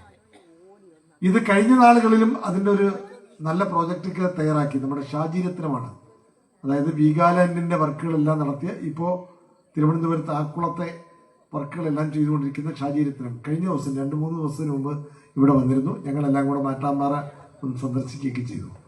അന്നും ഇതുപോലൊരു പ്രൊജക്റ്റൊക്കെ തയ്യാറാക്കി നമ്മൾ സമർപ്പിക്കുവാനുള്ള എല്ലാ തീരുമാനങ്ങളും ഒക്കെ എടുത്തപ്പോൾ അന്നുണ്ടായിരുന്ന ഒരു കാര്യം, കേരളത്തിലെമ്പാടും സ്വകാര്യ മേഖലയിൽ ടൂറിസം പദ്ധതിക്ക് സ്വകാര്യ മേഖലയിൽ വേണ്ട ഭൂമി സർക്കാർ ഭൂമിയാണെങ്കിൽ അതിനകത്ത് സർക്കാരിന്റെ രൂപത്തിലൊരു പദ്ധതി നടപ്പിലാക്കുക എന്നുള്ള ലക്ഷ്യത്തോടു കൂടിയാണ് പോയത്. പക്ഷെ ഇപ്പോൾ വന്നിരിക്കുന്നത് കേന്ദ്ര ഗവൺമെന്റിന്റെ കേരളത്തോടുള്ള അവഗണന. കേരളത്തിന് തരാനുള്ള പൈസ പോലും തരുന്നില്ല. അപ്പൊ പിന്നെ ഒരു ടൂറിസം പദ്ധതി ഇട്ടാൽ തരുമോ? തരത്തില്ല. അപ്പോൾ കേരളത്തിലെ ഗവൺമെന്റ് ഇപ്പോൾ എടുത്തേക്കുന്ന നിലപാട് നമ്മുടെ നാട്ടിലെ സ്വകാര്യ പങ്കാളിത്തത്തോടു കൂടി ഒരു ടൂറിസം പദ്ധതി നടപ്പിലാക്കുക. നമ്മുടെ ചടയമംഗലം ജഡായു ടൂറിസം പദ്ധതി നടപ്പിലാക്കിയതുപോലെ, ജഡായു ടൂറിസം പോലെ ഒന്നുമല്ല നമ്മുടെ ഈ മാറ്റാമ്പാറ മാറാൻ പോകുന്നത്. ഞാനൊരു 10-25 വർഷങ്ങൾക്ക് മുമ്പ് മാത്രമാണ് ആ ചാണിന്റെ അകത്തിറങ്ങിയത്. 2 ദിവസം മുമ്പ് എന്നെ അവരെല്ലാം കൂടി എടുത്തിറക്കുകയാണ് ചെയ്തത്. അതിനകമത്വം കണ്ടപ്പോൾ എടക്കൽ ഗുഹയെ വെല്ലുന്ന തരത്തിൽ എന്ന് മാത്രമല്ല, അവിടെ കാണുന്ന കാഴ്ച നമ്മൾ ചില വീഡിയോകളൊക്കെ എടുത്തു. വളരെയേറെ വലിയ സാധ്യത ഇവിടെയുണ്ട്. അത് വന്നു കഴിഞ്ഞാൽ ലോകത്ത് മറ്റ് രാജ്യങ്ങളിൽ നിന്നടക്കം ആൾക്കാർ ഇവിടെ സന്ദർശിക്കുന്ന തരത്തിലേക്കും നമ്മുടെ ഈ പ്രദേശം മൊത്തത്തിൽ മാറും. ആ തരത്തിലേക്ക് മാറ്റം വരുത്തുവാൻ കഴിയും എന്ന് എൻ്റെ മനസ്സ് തീർത്തും പറയുന്നുണ്ട്. ഈ നാട്ടിലെ ജനങ്ങൾ കൂടെയുണ്ടെങ്കിൽ, അതുപോലെ തന്നെ ഈ ഗവൺമെന്റ് നിലനിൽക്കുമ്പോൾ, ഇടതുപക്ഷ ജനാധിപത്യ മുന്നണി ഗവൺമെന്റ് നിലനിൽക്കുമ്പോൾ ഒരു സംശയവും വേണ്ട, ഈ മാറ്റടാമ്പാറ പ്രദേശം ടൂറിസം പദ്ധതി ഈ 5 കൊല്ലക്കാലത്തിനിടയിൽ നിങ്ങളെ സാക്ഷി നിർത്തി ഞാൻ പറയുന്നു, ഇവിടെ ടൂറിസം പദ്ധതി ആരംഭിച്ചിരിക്കും. അപ്പോൾ അതിന് ഈ നാട്ടിലെ മുഴുവൻ പേരുടെയും പൂർണ്ണമായ പിന്തുണ, അതെനിക്ക് മാത്രമല്ല, ബ്ലോക്ക് പഞ്ചായത്തിന്റെ സ്ഥാനാർത്ഥിയായിട്ട് നിൽക്കുന്ന മാധുരി, നമുക്കറിയാം കഴിഞ്ഞ 5 വർഷത്തെ കാലയളവിൽ നിങ്ങൾ പഞ്ചായത്ത് ഓഫീസിൽ ചെന്ന് കഴിഞ്ഞാൽ പഞ്ചായത്ത് ഓഫീസിന്റെ ഗേറ്റിൽ മാധുരി മെമ്പർ ഉണ്ടാവും. അവിടെ വരുന്ന ആൾക്കാരോട് കുശലം പറയുകയും അവരുടെ കാര്യങ്ങൾ അന്വേഷിക്കുകയും അവർക്ക് വേണ്ടി വരുന്ന എല്ലാ കാര്യങ്ങളും ചെയ്തു കൊടുത്തിട്ടുള്ള വ്യക്തിയാണ്. ജില്ലാ പഞ്ചായത്തിലേക്ക് ഇവിടെ വന്ന ഗായകൻ, നാടൻ പാട്ടുകാരൻ മധുര സന്തോഷ്. ആ സന്തോഷ് മധുര നല്ല കഴിവുള്ള പാർട്ടി ഏരിയ കമ്മിറ്റി അംഗമാണ്. അതുപോലെ തന്നെ PKS പട്ടികജാതി ക്ഷേമ സമിതിയുടെയൊക്കെ ജില്ലാ പ്രസിഡന്റാണ്, സംവരണ വാർഡാണ്. പക്ഷെ നല്ല കഴിവുള്ളയാളാണ്. നമ്മുടെ നാട്ടിലേക്ക് കൊണ്ടുവരുവാനുള്ള വികസന പ്രവർത്തനങ്ങൾ ചോദിച്ചു വാങ്ങി ഇവിടെ കൊണ്ടെത്തിക്കുവാൻ കഴിവുള്ള ആളാണ് സന്തോഷ് മധുര. അപ്പോൾ നമുക്ക് 3 പേർക്കും, എനിക്ക് അരിവാൾ ചുറ്റിക നക്ഷത്രം അടയാളത്തിലും മാധുരി മെമ്പർക്ക് അരിവാൾ നിൽക്കുന്ന അടയാളത്തിലും അതുപോലെ തന്നെ ജില്ലയിൽ മത്സരിക്കുന്ന സന്തോഷ് മധുരയ്ക്ക് അരിവാൾ ചുറ്റിക നക്ഷത്രം അടയാളത്തിലും നമ്മൾ വോട്ട് ചെയ്യേണ്ടതുണ്ട്. പ്രായം ചെന്നവർക്ക് ഈ വോട്ട് ചെയ്യുന്നതിനെ കുറിച്ചുള്ള സംശയമൊക്കെ ഉണ്ടാവും. പക്ഷേ അത് ഇവിടെ നമ്മുടെ പാർട്ടി സഹാക്കളെല്ലാം അറേഞ്ച് ചെയ്തിട്ടുണ്ട്. നിങ്ങളുടെ വീട്ടിൽ തന്നെ ഒരു മോഡൽ യന്ത്രമൊക്കെ ഉണ്ടാക്കാമല്ലോ. മോഡൽ യന്ത്രമൊക്കെ ഉണ്ടാക്കി നിങ്ങളെ വന്ന് പഠിപ്പിക്കുവാനുള്ള സമ്പ്രദായമൊക്കെ ഉണ്ടാവും. അങ്ങനെ തീർത്തും പഠിക്കാൻ ബുദ്ധിമുട്ടുള്ളവർക്ക്, അറിയാൻ പറ്റാത്തവർക്ക് പോളിംഗ് ബൂത്തിൽ വന്ന് വോട്ട് ചെയ്യുവാൻ നമുക്ക് സഹായത്തിനായിട്ട് ആളിനെയും നമ്മൾ എല്ലാം ഏർപ്പാട് ചെയ്യും. അപ്പോൾ ഏറ്റവും നല്ല രൂപത്തിൽ ഈ തെരഞ്ഞെടുപ്പിനെ, ഒരു വലിയ എതിരാളിയെക്കുറിച്ചൊന്നും ഞാൻ പറഞ്ഞു, ഞാൻ എതിരാളിയെക്കുറിച്ച് ഒരു വാക്കുപോലും പറയത്തില്ല. അപ്പോൾ നമുക്ക് നമ്മുടെ ഒരു വിജയം, കടക്കൽ പഞ്ചായത്ത് കൊല്ലം ജില്ല ശ്രദ്ധിക്കുന്ന തരത്തിൽ ഒരു വിജയം നേടിയെടുക്കുവാൻ പ്രിയപ്പെട്ട എൻ്റെ അമ്മമാർ, പ്രിയപ്പെട്ട എൻ്റെ സഹോദരിമാർ, പ്രിയപ്പെട്ട എൻ്റെ സഹോദരങ്ങൾ, എൻ്റെ രക്ഷിതാക്കളായി നിൽക്കുന്ന ഈ നാട്ടിലെ മുഴുവൻ പേരുടെയും പൂർണ്ണമായ പിന്തുണയും സഹായവും സഹകരണവും കഴിഞ്ഞ നാളിൽ എനിക്ക് തന്നിട്ടുണ്ട്. അത് കുറെ കൂടി വർധനയോടുകൂടി പല വീടുകളിലും ചെല്ലുമ്പോൾ എന്നോട് പറഞ്ഞിട്ടുള്ള കാര്യങ്ങളൊക്കെ എനിക്കറിയാം. അത്രയേറെ ഇഷ്ടപ്പെടുന്ന തരത്തിൽ 5 വർഷം ഗ്യാപ്പ് ഉണ്ടായിരുന്നെങ്കിലും നിങ്ങളുടെയൊക്കെ വിഷയങ്ങളിൽ ഞാനിവിടെ ഉണ്ടായിരുന്നു. തുടർന്നും വരുന്ന നാളുകളിൽ, അത് 5 വർഷത്തേക്കല്ല, ഞാൻ ഉള്ളിടത്തോളം കാലം ഈ വാർഡിന്റെ എന്നെ ഞാനാക്കി മാറ്റിയതാണ് ഈ വാർഡ്. ഷൈജു പറഞ്ഞതുപോലെ തുടക്കം വളവുന്നങ്ങ് റോഡാണ്. അവിടെ നിന്ന് തുടങ്ങി ഈ റോഡിന്റെ അവസ്ഥ നമുക്കറിയാമല്ലോ. പണ്ട് 4 മീറ്റർ വീതി ഉണ്ടായിരുന്ന റോഡാണ്. ആ 4 മീറ്റർ വീതി ഉണ്ടായിരുന്ന റോഡിനെ നമ്മൾ 8 മീറ്റർ റോഡാക്കി മാറ്റിയിട്ടുണ്ട്. ആ 8 മീറ്റർ റോഡാക്കിയ റോഡിൽ ഇപ്പോൾ ഉള്ളിത്തൊലിയുടെ കനത്തിലാണ് ഇപ്പോൾ നമ്മൾ ടാർ ചെയ്ത് നിൽക്കുന്നത്. ഒരു സംശയവും വേണ്ട. നിങ്ങൾ തരുന്ന ശക്തിയും നിങ്ങൾ തരുന്ന കരുത്തും എനിക്ക് പകരുകയാണെങ്കിൽ ഒരു സംശയവും വേണ്ട. നമ്മുടെ നിലമേൽ മടത്തറ റോഡ് പോകുന്നത് പോലെ 2 സൈഡും ഒരടിപ്പൊക്കത്തിൽ ചെയ്ത് 2 സൈഡും വെള്ളമരിച്ച് നടുക്കൂടെ രാത്രി തിളങ്ങുന്ന ലൈറ്റ് പോലുള്ളതൊക്കെ ഫിറ്റ് ചെയ്ത് ഏറ്റവും മനോഹരമായ റോഡ് ഇവിടെ നിന്ന് തുടങ്ങി വരേറ വഴി കോട്ടപ്പുറം വഴി വയ്യാനം പോകുന്ന റോഡാക്കി മാറ്റുവാൻ നിങ്ങൾ തരുന്ന ശക്തിക്കനുസരിച്ച് അത് ചെയ്തു തീർക്കാൻ കഴിയും എന്ന് മാത്രം സൂചിപ്പിച്ചുകൊണ്ട് ഞങ്ങളെ 3 പേരെയും വൻപിച്ച ഭൂരിപക്ഷത്തിൽ വിജയിപ്പിക്കണമെന്ന് ഒരിക്കൽ കൂടി അഭ്യർത്ഥിച്ചുകൊണ്ട് ഞാൻ വാക്കുകൾ അവസാനിപ്പിക്കുന്നു.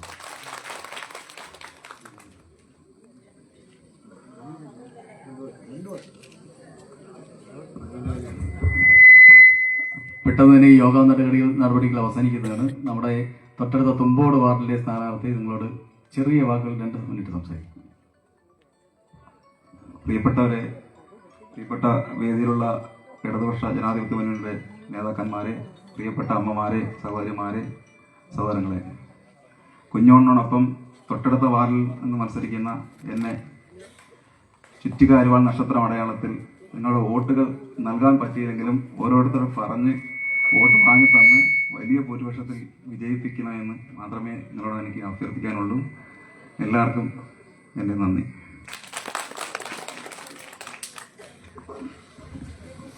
ഒരു 2 മിനിറ്റ് കൂടിയേ ഉള്ളു. നമ്മുടെ വാർഡിലെ 1437 വോട്ടർമാരാണ് നമ്മുടെ വാർഡിൽ മൊത്തത്തിലുള്ളത്. ഇവരുടെ കൊണ്ടുവന്ന് വോട്ട് ചെയ്യിച്ച് നമ്മുടെ ഈ 3 സ്ഥാനാർത്ഥികളെയും വിജയിപ്പിക്കുന്നതിന് വേണ്ടിയിട്ടുള്ള പ്രവർത്തനങ്ങൾ കഴിഞ്ഞ കുറച്ച് നാൾ കൊണ്ട് നമ്മുടെ പാർട്ടി മെമ്പർമാരായിട്ടുള്ള 52 പേരുടെ നേതൃത്വത്തിലാണ് നടന്നുകൊണ്ടിരിക്കുന്നത്.